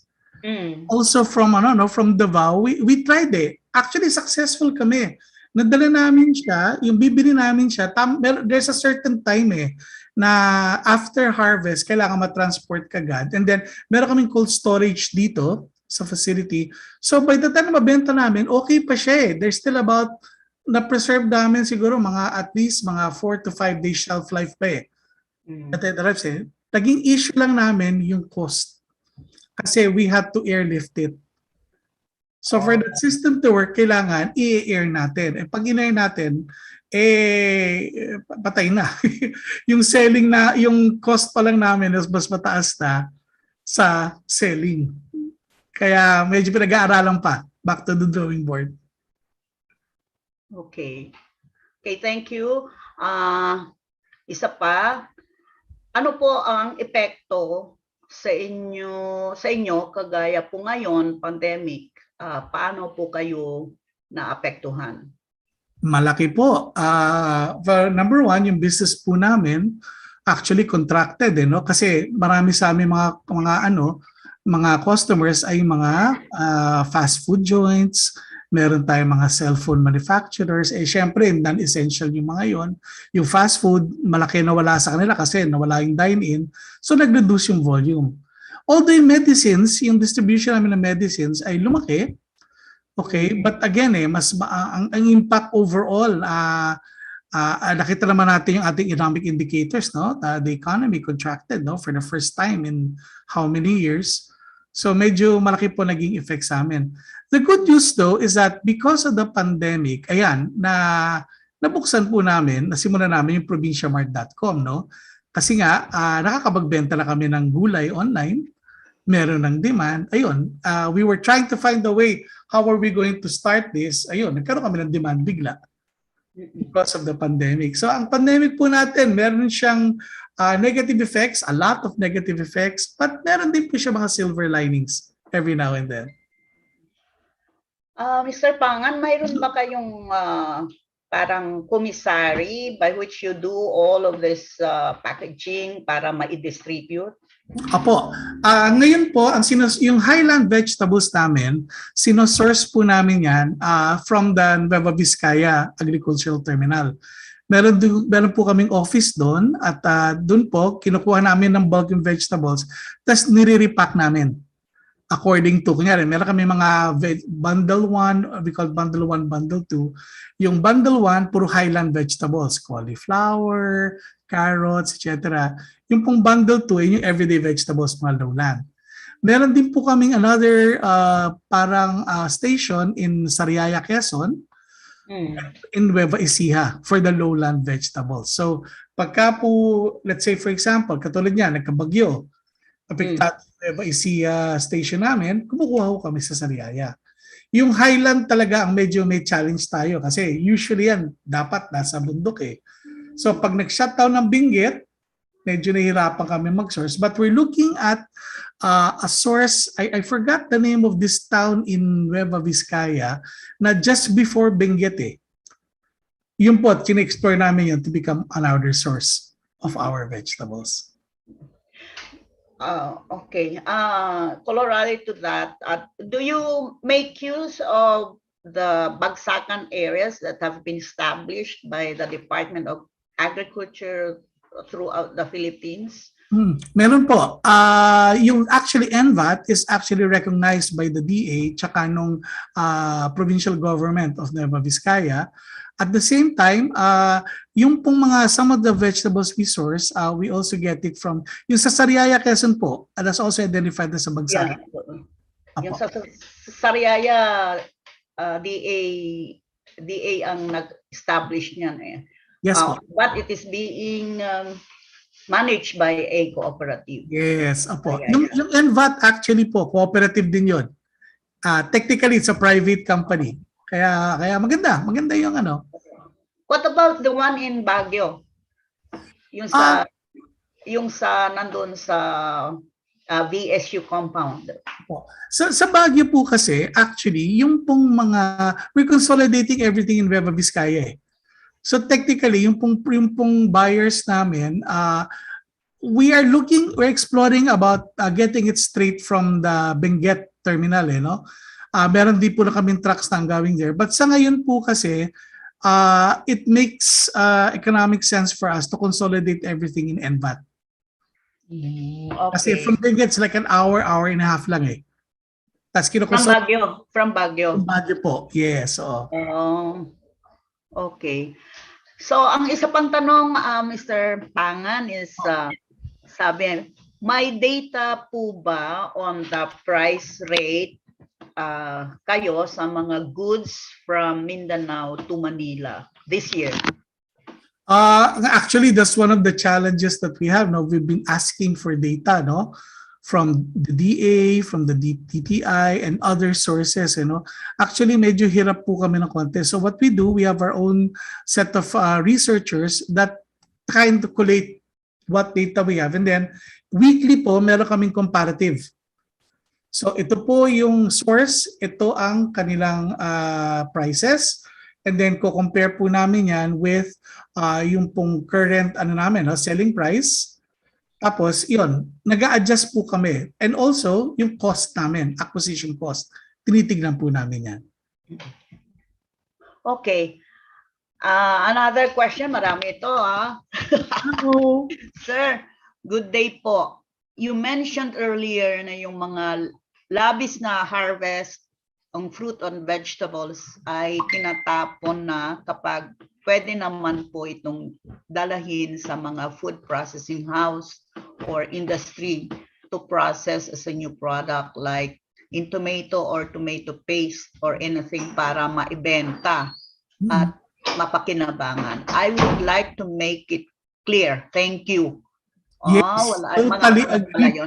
Ay nako, I totally just parang information. Tama po yan. Actually, ginagawa po namin ngayon, kinakausap po namin yung aming mga corporate clients, no? Like sila NutriAsia, ano pa ba yung mga ibang Del Monte, mga ganun. Kinakausap po namin sila. Nasabi nga namin, actually, there's a time na, kasi kliyente din naman namin sila, sabi namin, we're offering our services at cost para lang dalhin itong mga excess Wag lang itapon Tama po kayo. In fact, no, we're even looking at local. Yung mga small manufacturers na nangangailangan ng yan. Mga tomatoes, yung mga iba pang vegetables na pwede pang pakinabangan. We're talking to them, no, and we're advertising to them. And hopefully, people in this forum, no, sabihin nyo lang kung meron kayong alam na producer at meron kayong alam na nangangailangan, no, kami na po bahala sa transport. We will make sure that it gets, especially within Luzon. Kaya po namin talin yan. Coordinate nyo lang po sa PHTRC. At makikipagalaw. Ito po start ng collaboration namin with PHTRC and UP Los Baños together with Air 21 Global. Okay. Para po matulungan natin yung producers natin. So, ito ay from our former director ng post-harvest. Paano po nyo ma-maintain yung suppliers ninyo from the north, especially doon sa Nueva Vizcaya? Meron bang incentive ang suppliers ninyo? It's suppliers ng fruits or vegetables? Right. Ang pinaka-incentive po namin is we normally pay higher than the actual than the actual tawag dito no, yung mga sanay ho sila na mga consolidators and wholesalers kasi po wala kami middleman eh. Tsaka may orders na po yung mga kinukuha namin, hindi siya bibili namin tas tsaka pa lang namin bebenta. We only order what is already ordered from us. So, pinaka-incentive po namin is that we normally pay higher rates. Tsaka, consistent po kami. Pag okay ang supply mo sa akin, wala akong quality issue sa'yo, we are very loyal to our suppliers for this. Yung po pinaka-incentive namin. So ibig sabihin, sir, parang binibigyan din yung diin yung quality aspect ng produkto na ibebenta sa inyo as a para mabigyan sila ng incentive. Super po yan. Kasi nga, ang tinatanggal po natin sana yung mentality natin na pwede na eh. Opo. Sabihin, ito okay pa naman yan, may konti lang yung pecha eh, pwede na yan. Yun na rin sila sabi, pagdating ho dito, abay, yun, nabubulok na siya minsan. Kahit, ito nga ho this is a quandary that we have right now. Yung pong mga, let's say, pechay, green leafy vegetables, tinatransport ho namin ng temperature control. Parang ayaw pa niya eh. Parang mas ayaw niya yung masyadong malamig. So midway, pinapatay po namin yung aircon kasi napapansin namin pagdating dito, mas nabubulok siya pag masyadong malamig. So we want to partner with institutions like your organization niyo po and UPLB. So baka pakitulungan niyo nga ho kami, bakit ba ganito? Yan nga, yan ho sir yung gusto namin sabihin sa inyo na with respect to the quality of the product at saka yung mga requirements niya for transport and packaging, dyan ho namin matutulungan kayo. Oo, please. Kasi gusto namin tanggalin yung plastic eh. So far, ang ginagawa namin, yung pag napansin namin kasi naka-crate eh. Instead of tinatambak lang na naka-plastic, normally naka-plastic yung mga naka-crate ho yung mga vegetables namin. So medyo nare-reduce yung losses. No? But we're still at 9% eh. Gusto ho namin siguro at most, siguro 3% lang eh. So ayun, we will need feedback. We need to learn from you. Dr. Serrano, can I? Yes, Dormy. Okay. Again, good morning, sir. Yes, ma'am. Actually po, we have started collaborating with Air 21 since before the pandemic pa. Good. And during the pandemic, we have trained two of your staff, si Miss Judy Ascalon at si Miss Sunshine. Sinalang po namin sila sa training of trainers on that's a 2-week training course funded by FAO and with the hope na sila po ang magiging trainer sa inyo. Unfortunately po si Judy is no longer with us kaya yes. Wala eh. Si Sunshine po nanganak eh. She's my point person po sa North. Yeah, actually siguro po what we can do ngayon po na ako na ang head ditong Air 21 Global, siguro po director baka we can have closer collaboration and coordination. Oh sure. Opo. Welcome po. Pati mag-co-branding na tayo, di ba? Yes po. And kasi nga po naghahanap din kami ng continuously po meron kaming project sa FAO and we are looking for parang collaborators kasi gusto ng FAO noon may mga traceability and talagang use of plastic rates all over from the farm hanggang sa consumers level. Ay, present po. Sabi na yun. Maybe pag natuloy po itong mga proyektong ganito, we will involve you po talaga. Yes, please. And may question. Actually, Director, if I may, ito po, there's one thing that you can help us that I think will benefit some of the listeners eh. Kasi ito po, yung ginagawa natin ngayon, it is basically from, yan, yung bagsakan points eh, no? From NVAT, agricultural terminals, up to the selling area. Ang isa pong missing link dito is yung diretso from the farm. Eh di ba alam naman ho natin, di ba yung mga farm roads natin, maliliit lang yan and everything. We're actually developing right now a temperature controlled tricycle. Okay. Fine. Baka you can help us, di ba? With the specifications and everything. Tulungan po kami. Para yung from the farm diretso, yung maliliit na farmers kasi. Yung maliliit na cooking facilities. Okay. Mga 1 hectare lang o less than 1 hectare. Kunin natin, dali natin sila. Dr. Serrano, di ba mayroon tayong mga darating na projects, baka you might consider this doon sa yung darating na project with the engineers? Kasi alam nyo, sir, siguro magandang, yung sinabi ho ninyo, magandang basis nyo na, kasi tinatanong kami, mayroong kasing yung pre-coolers for fresh produce there at the farm na small scale ang gusto naming ipatayo na 1 ton. Ang tanong sa amin ng mga funding agencies, bakit 1 ton? So, para bang ang sinasabi namin, kasi we are catering to the small farmers whose volume of produce is a little bit low compared sa mga producers under commercial plantation. So, yun ang pero ngayon, nakita namin na mayroon na rin kayong idea na yung sa tricycle pala, pwede na rin na ganyan. 200, 300. Portfolio mang kailangan. Opo. Oh, yes. Isa pa pong tanong, isa na lang. Yes po, please. Go ahead, Director. Kasi po, sinabi nyo kanina, you can offer your ref truck para magkaroon ng backhaul sa mga provinces or production areas. Di po ba? What are your plans po to promote or advertise this to traders, or pwede nyong i-tie up sa mga terminal or bagsakan markets so that there will be mechanism where yung ma-promote din nila to, baka need lang na malaman ng mga traders na merong such a thing. And the other one is, will the cost be competitive dun sa kanilang ginagamit na lumang mga trackings? So yun po. Apo, actually, Director, no, we have been constantly communicating with them. Alam niyo naman, sa logistics industry, medyo maliit lang naman kami, hindi naman ganun kalakihan. Nag-uusap-usap naman ho. Unfortunately, as with anything that requires change, medyo may resistance, di ba? Kasi like yung mga biyahero, di ba? Yung may-ari ng mga truck, tapos yung mga kwan. Pagka ginawa namin sa inyo yan, mawawala kaming trabaho. Paano na yung truck na binili ko? Di ba? 10 taon ko na ginagamit. Okay. May mga,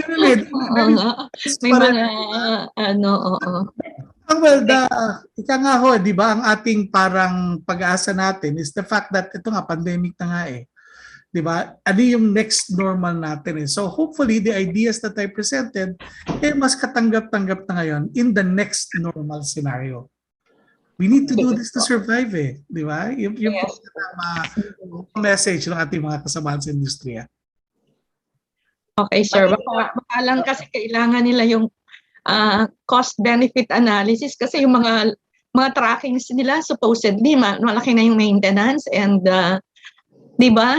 Yung iba, they should, baka pwede na nilang i-give up yun pag may nalamang meron na tayong ref van pa.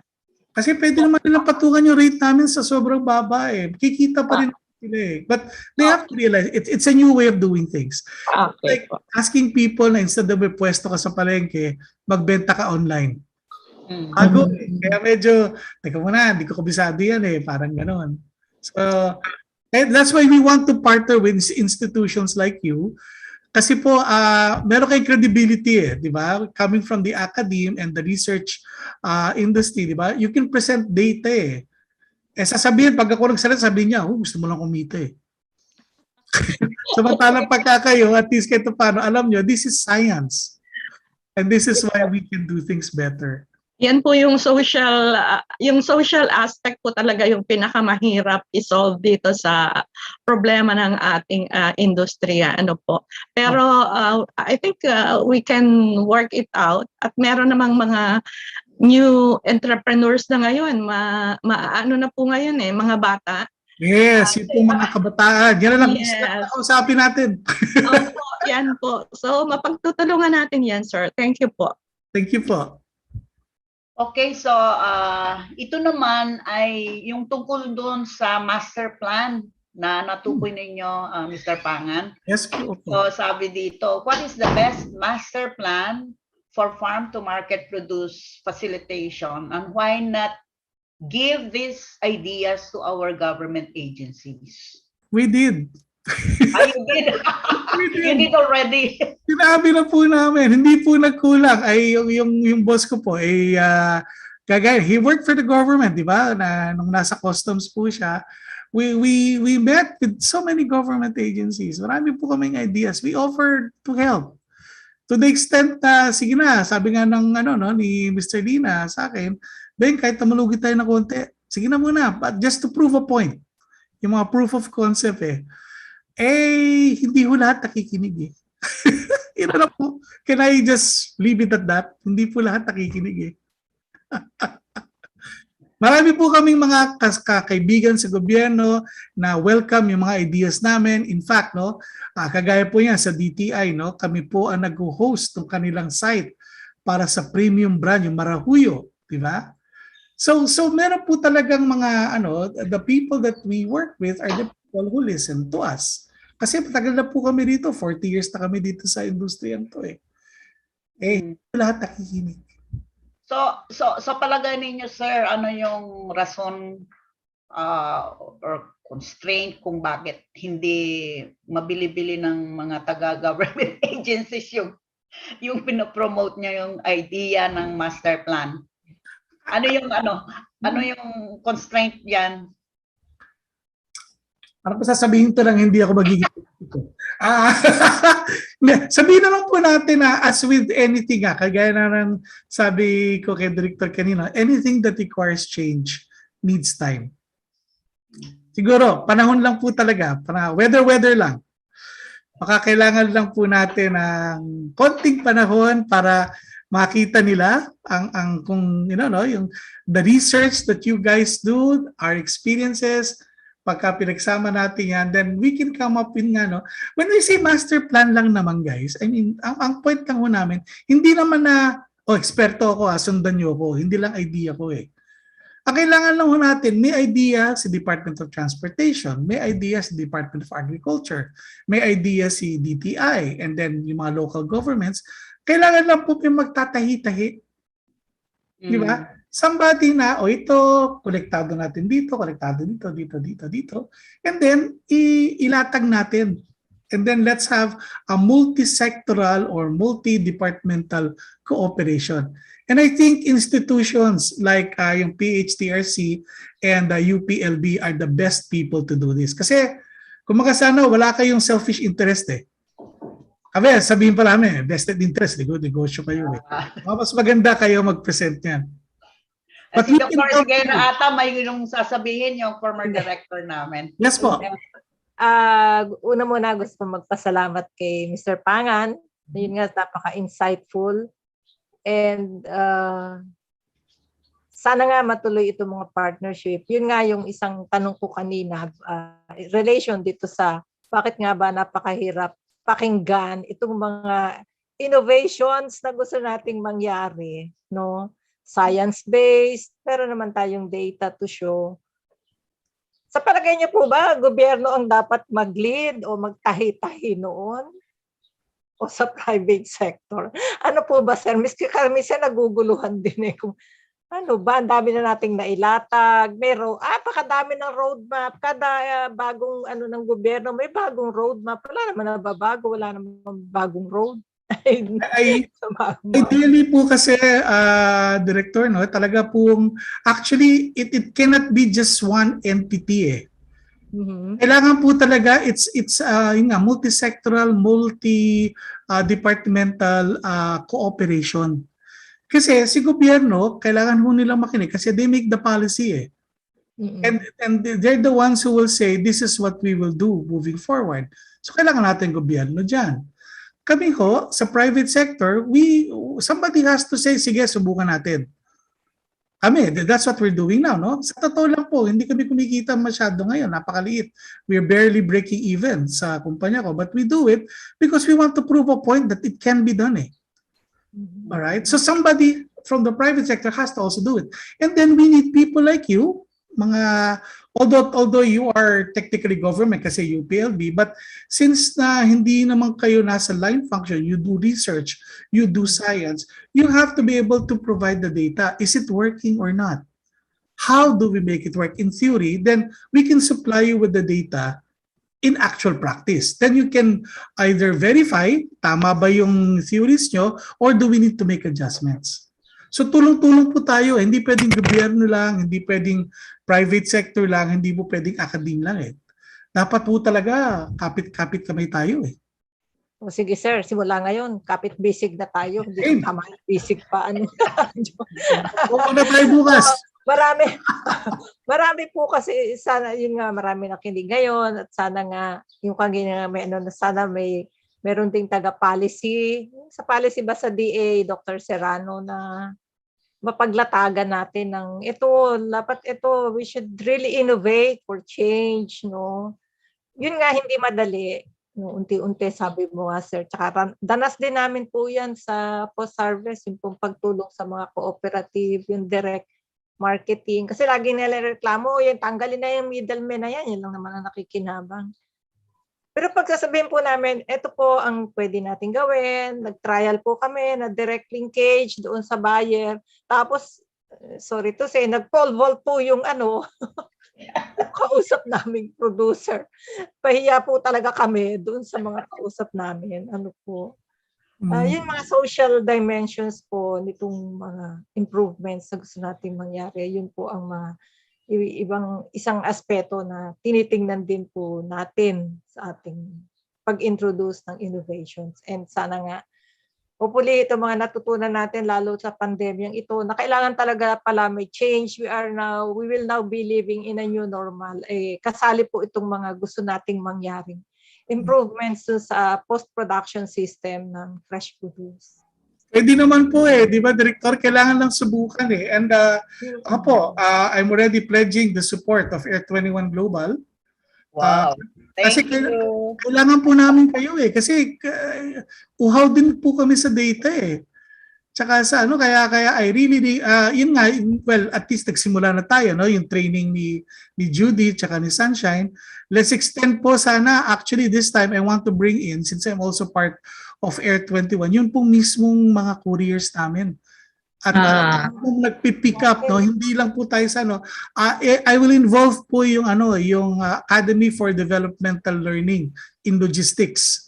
Ito po yung aming training arm sa Lina Group of Companies. I will involve them po when we next talk, no, para kahit hindi lang po kami, sana nga actually ang dream namin, other forwarders and other people in the logistics industry will join us in securing food for our countrymen. Medyo beyond negosyo na po ito eh, di ba? Survival na po usapan natin dito. Oo, para sa talaga. Opo, pero diyan, di ba, Dr. Elda, may attempts na tayo doon sa shipping companies. Actually, nagkaroon na po din kami ng dialogue with the shipping companies noon. Mano din po mahirap talagang mag-introduce ng mga innovations na kailangan. Parang wala lang po hanggang doon lang sa parang consultation, dialogue, and training. After that, mahirap mag-adapt. Mahirap i-adapt. Hindi ko po alam kung yun po yung Ang favorite saying po ng chairman namin, si Bert Lina, favorite saying niya, nothing is late in life. Minsan, kakataon lang po eh. Siguro dati, medyo komportable. Yung ating mga ibang kababayan, di ba natin kasama sa industriya, komportable sila eh. Kumikita naman ako eh, ba't ko kailangan yan?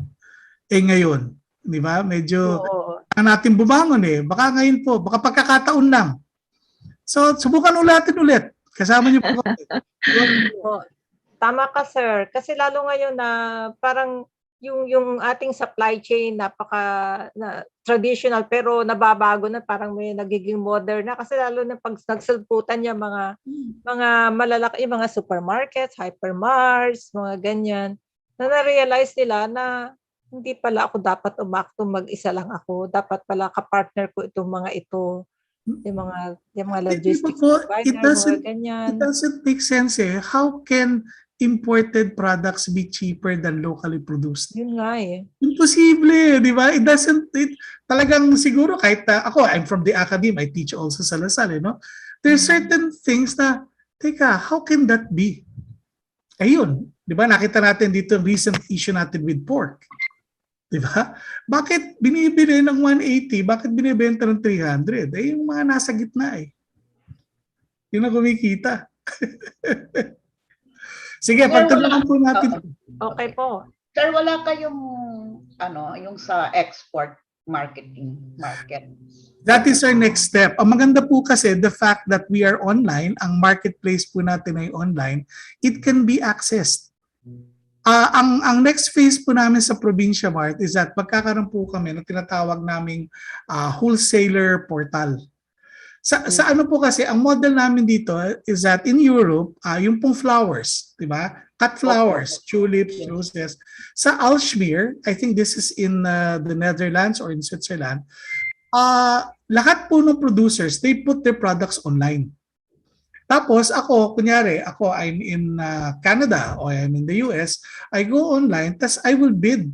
O ito, these are 2 tons of roses, 2 tons of tulips, parang gano'n, di ba? And then, she shipped na sa akin yun, the following day, it's with me. Yun po gusto namin, ang dream namin is that we have a facility na dun po lalagay lahat ng produce. So ako, buyer ako ng SM, buyer ako ng Robinsons, buyer ako ng Ayala Malls, buyer ako ng yung mga restaurants, mga hotels. Hindi na ako sa dealers. I go online, ito yung quality, we will guarantee the quality, right? And then I will bid. Tapos pag ako nanalo, I transfer the money through GCash, bank to bank, whatever, and then gets delivered either the same day if we can have the auction ng gabi. Kasi ha-harvestin natin ng araw, auction tayo ng madaling araw, aalis yung mga truck by 12 o'clock or 1 o'clock in the morning, nasa iyo na by 8 o'clock. Following day, yung binid mo. Yun ang team namin. We have the technology, the other aspects na lang kasi, ang isang biggest question pa, ba't di namin magawa yan? Yung quality. How do we ensure the quality? Pagka nakita ko maganda, how do I make sure na kung ano yung nakita ko, yun ang matatanggap ko. That's where we need your help. Okay. Okay, so mayroon pa ditong comment. Great job po, Mr. Pangan, for the idea on smaller vehicle for transport of produce na temperature controlled pa, na pwedeng diretso sa farms mismo. Okay. So, Thank you po. Thank you po. Hopefully, with the help of ng ating mga listeners ngayon at sa ating PHTRC at UP, magagawa po natin yan. So mayroon pang isang tanong. Sir, we wish that you could operate here in Kinubaan, Negros Occidental anytime soon. Ay, sige po. Actually, kaibigan ko po ang mayor ng Cadiz. Cadiz City, in Negros Occidental, si Mayor Salvador Escalante. Nag-uusap na po kami how we can bring this. Ang pwede po siguro sa Panay Island pwede kasi landlocked eh. Yes. Yung po, di ba, yung Bacolod, Rojas, Ayan, pwede anything landlocked. Kaya po Mindanao, very very positive ako. Whatever we do in Luzon, we can do in Mindanao, and probably we can do it in Panay. Ang nagiging issue lang po natin sa rest of Visayas, yung po kasing maraming scattering of islands eh. So yung reliability ng ating transport, yan po tinitingnan natin. Okay. So meron po bang paraan o magagawa para mapataas din ang profit ng mga magsasaka, hindi lang mga distributors? Tanggalin po natin ang middleman. Yun po ginagawa namin kasi kung kunyari kung bibilin let's say ng ng mga wholesaler ng let's say carrots at sabihin na natin kunyari 20 pesos. Pwede namin bilhin niya ng 25, 30 pesos. Pero ang bentahan namin, it's still below the current market prices. Kasi yung 20 pesos minsan, binibenta ng 120 per kilo Kasi nga ang daming dinadaanan. Kami, bilhin man namin siya ng 30 pesos o sabihin natin, transport and handling is another 10 pesos. Ang cost namin, nasa mga 30 to 50 pesos lang. Patungan man namin siya ng another 30 pesos, di ba? We can sell it at 80 pesos versus the 120 pesos na binibenta ngayon. So although nabanggit ninyo po tungkol doon sa paggamit ng railway system para sa hamper delivery ng goods, may tanong po dito, ano po ang maging epekto nito sa food logistics industry? Laki po. Ay, ang laki. Number one, it saves on time. Kasi what would take a truck maybe 1 hour to traverse, no? Ay, magkukuha ko ng train yan ng mga 30 lang yan, 30 minutes lang yan, or even less. Tapos, pangalawa, wala pong dadaan ng masyadong maraming mga barangay, maraming mga cities and municipalities. Pag train, dire-diretso So kung express po yan, mas mapapabilis, mas mura. Okay, kailangan lang natin kailangan lang din sila mag-invest tayo ng konti na meron tayong refrigerated car na naka-attach dun sa train. At yun nga, yung railway system kailangan rehabilitate. Gumagamit po ngayon ng railway natin mga tao mga naninirahan sa mismong release Sila po gumagamit ng release natin, hindi po train tao po. Ang nakatira ngayon dun sa mga release natin. Especially sa sa far-flung provinces gaya ng Bicol at saka doon sa Northern Luzon, importante yung maganda talaga yung railway system to transport produce. Bicol to Kwan po yan Dagupan to Bicol po yan Dire-diretso natin. Yun yan Ano po, existing na ho ba yan ngayon? Yung may palaging sira. Hindi, in fairness to PNR, na-rehabilitate na po nila yung Tutuban to Calamba. Working na po yan. Almost daily, meron na siya. Up to Calamba.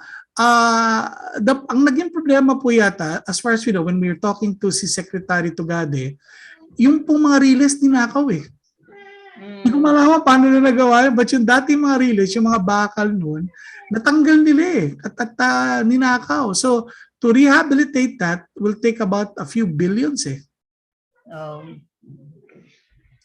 So again, kung may master plan tayo na may connection ang land, air, sea, rail, pagka po yan nalatag natin into one master plan, then it's worth investing Isama natin sa national budget o rehabilitation of railway. Diba? Ito magiging madali naman po mag-supply ng data. Ito magiging increase in production, in commerce. Madi-justify natin yan Okay, so mukhang wala na pong mga tanong and Sir Pangan, we thank you very much for the talk, and very informative talk, and maraming napulot din kami ng mga information na dati hindi namin alam na existing na pala yung mga IT tools na pwedeng gamitin para mapabilis ang distribution ng mga produkto natin.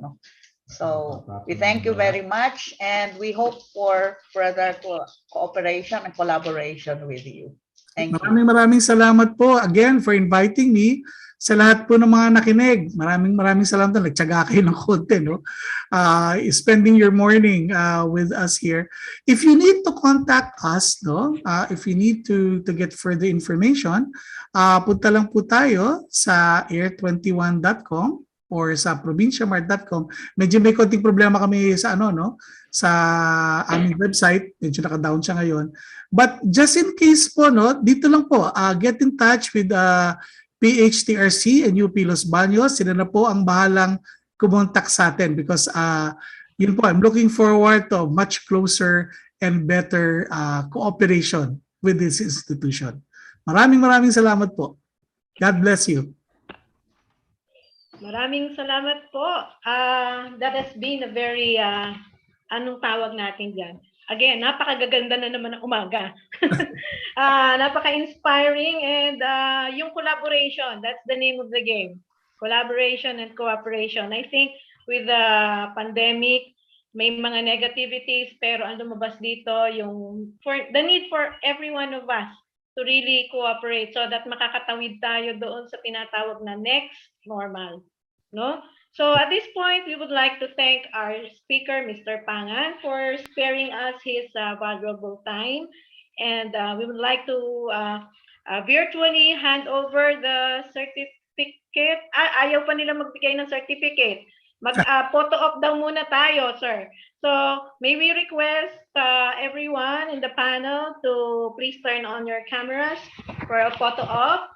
Magka-crowd shot tayo for documentation purposes.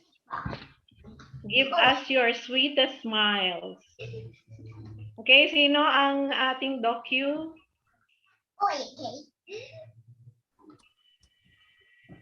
Okay, who's calling the shots?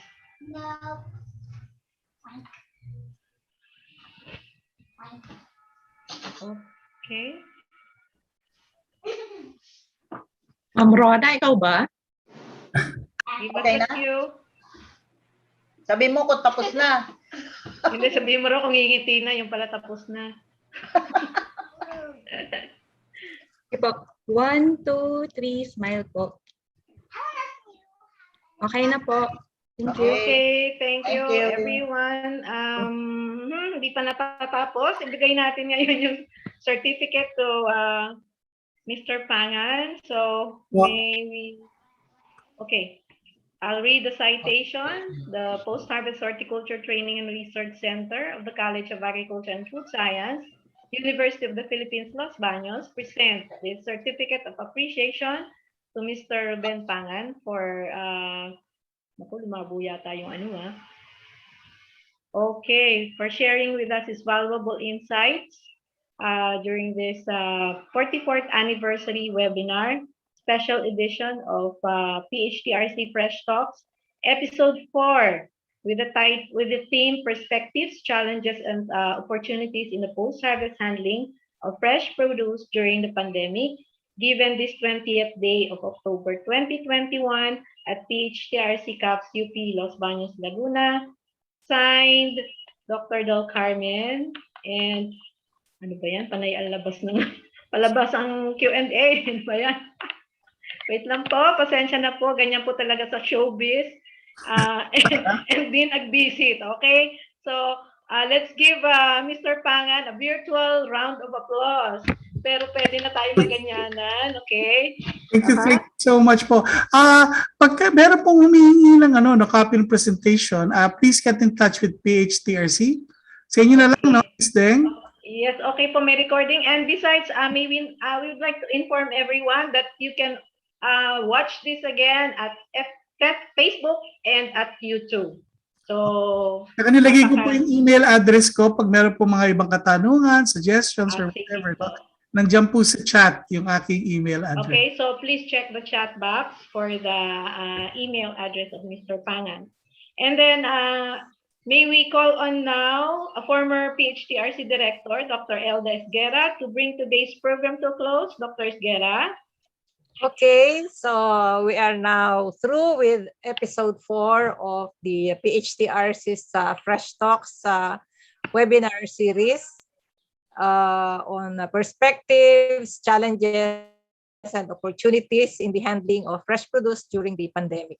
We are very fortunate to have with us Mr. Ruben Pangan, the President of Air 21 Global, No, nang nakita ko yung Air 21, yung sapatos ang biglang noon po sir, nung bagong nakita ko yung advertisement ng Air 21.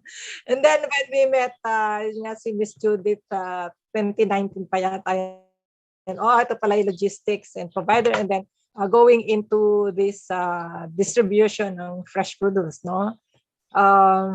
Yun nga sabi ko, mas kilala kayo ang Air 21 as logistics provider. Pero ngayon, you are now the prime mover of this Provincia Mart fresh produce handling and distribution system, at saka yung inyong Shopeenas, akala ko Shopeenas, no? Sa processed food, so merong fresh, merong processed, no? Sa buong Pilipinas. Akala ko noon sa Region 2 and Metro Manila lang ang inyong hindi pala all over the Philippines pala, and that's very good, no? That's very good. Thank you very much, Mr. Pangan, for sharing all your experiences and challenges this morning. So narinig natin mga ka-freshness, ang experiences, challenges ng Air 21 Global in ensuring that the fresh produce that we have on our table are of good quality and with an assurance of safety. Kasi po, diretso nilang kausap yung kanilang mga farmers and suppliers, and sinasabi nila ano ang kailangang ma-supply dito sa kanilang mga consumers, kasi gusto nila merong repeat buys or yung loyalty ba, no? At saka syempre alagaan mo yung mga consumers natin, food safety, hindi lang food quality, no? So thank you sir again. Madami kayo binigay na insights sa amin. Ano ba yung mga opportunities dito, lalo na sa panahon ng new normal, dahil hindi na nga tayo babalik sa old normal. So baka mayroong mga mag-interesado na mag-partner sa inyo as consolidator, distributor, supplier of fresh and processed produce, no? Marami po kaming natutunan, at sir, ang galing nyo. Pwede po ba kayong maimbita namin pag kami din yung magte-training, kasi lalo na dyan sa logistics, no? Kasi malaking isang weakest link din po, sinabi nga ni Dr. Serrano, the post-harvest handling sector is one of the weakest links. And doon sa post-production system, packaging and transport po ang talagang nagpapahirap at nagpapataas ng presyo ng produkto, no? So, Extil po tayo, Director.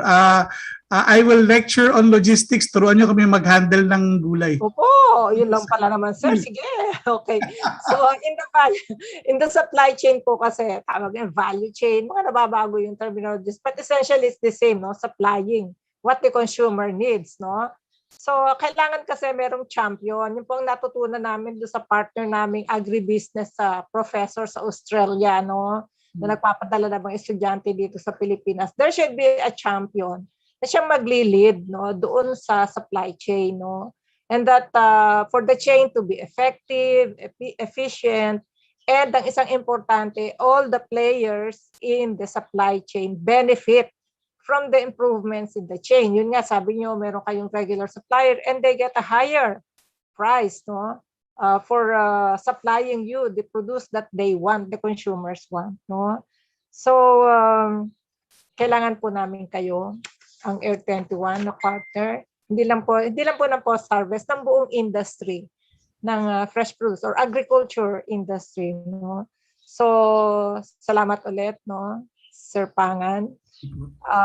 Salamat din po kay din, sabi nga sa inyo, iimbitahin namin kayong trainer, ano. No Salamat din po kay Din Agbisit na forever. Hindi kami pinapahiya o hindi kami tinatanggihan na lagi magbigay ng opening message sa amin. Partner din po namin si Din. At of course, yung mga ano nga tawag doon, yung mga officials ng university. Salamat din sa PHTRC family, tsaka kay Miss Rachel sa College of Agriculture and Food Science na matyagang nakaalalay sa amin dito sa aming mga webinar series. Kasi meron pa kami sa isang linggo pa ulit, sir. Good. Maliit lang kami na institution, Sir Pangan, pero bongga po kaming mag-isip joke. Ayaw po namin na isa lang anniversary, isa lang activity do sa anniversary. Ginawa pa po namin tatlo, no? Tatlong sunod-sunod na linggo, no? Kaya kailangan po namin ng maraming tulong. Sabi nga nila, Director, it's not the size, it's the impact that you make. Yun po ang gusto namin mangyari, no? Congratulations. So, sa mga nakinig. Of course, sa mga lahat ng participants na nakasama namin ngayon. Marami po tayong natutunan. Baka gusto nyo maging mga entrepreneurs na rin. Si Sir po, ang bata pa niya, naging 19 years old, nag-graduate. Bilib din ako talaga, no? So, Pinapalis ng magulang kasi. ayaw na magpakain, ano? Ay, nagpakain. Malakas daw akong kumain eh. Pinalis ako agad. Okay, so we hope that you will, yung mga participants namin at mga mag-a-attend pa, I hope you will be again with us next week, sa Wednesday ulit. Magaling industry ulit din po ang kapartner namin. I don't know if you have heard of Dison Fruits, Mr. Pangan. Apo, yes, Dison po. Oh yeah, so si Mr. Dison po, Francisco Dison or Boy Dison, ang aming, dapat po kayo ang partner ngayon kaya lang nagpa-booster. Meron pong so next week po siya at saka yung mga kadiwa, sila po naman. Kita nyo, magkaka-partner na, magkaka-partner tayo. Sila naman next week. Pas na lang. Pas na lang. So again, kayo lang magiging conductor. Kayo lang po kailangan. Conductor, opo. Conductor lang kami, hindi kami magaling na singer. Nawala na po yung mga singer sa joke. Okay, so yun lang po at magandang araw sa ating lahat at ingat po tayo lagi. Stay safe. Thank you. Okay, maraming salamat Dr. Esguera. And again, nagpapasalamat kami sa lahat ng umattend today. At kita-kits po ulit tayo next week. In the meantime, for your e-certificates, pakisagutan po yung ating evaluation form through the link which is or the QR code showed on screen para makareceive tayo ng ating certificates. So, for next week's schedule, October 27 po yon, same bat time, same bat channel. We will be having Mr. Francisco Dizon nga, sinabi ni Dr. Serrano, Dizon Farms. He will be speaking from the producer suppliers perspective naman tungkol dito sa mga challenges nila, opportunities din nila, especially nitong nag-lockdown. And he will be joined by the team of the Department of Agriculture, Agricultural Marketing Assistance Services, led by Director Ramon Yedra, his Kadiwa Project Coordinator, Ms. Joyce Bengo, and meron tayong Kadiwa from the South, so DA Ahmad, Region 9 Chief, Ms. Marisa Muhammad. All of them will be focusing on the government's Kadiwa project in bridging the gap between farm supply and consumers' demand, especially ngayong COVID-19 pandemic na nagkaroon tayo nga ng tinatawag nating mga disruptions in the supply chain. And for those who have not yet registered for next week's webinar, please do visit our UPLB CAPS PHTRC Facebook page for details. Ito, pinlash na rin natin on screen. And siguro, dahil malapit na magtanghalian, wala pong pakain ang center kahit na po anniversary namin. So, hope you had a fruitful time with us. And of course, we did enjoy your company. See you again all next week. Kita-kits po tayo. Keep safe and God bless everyone. Thank you.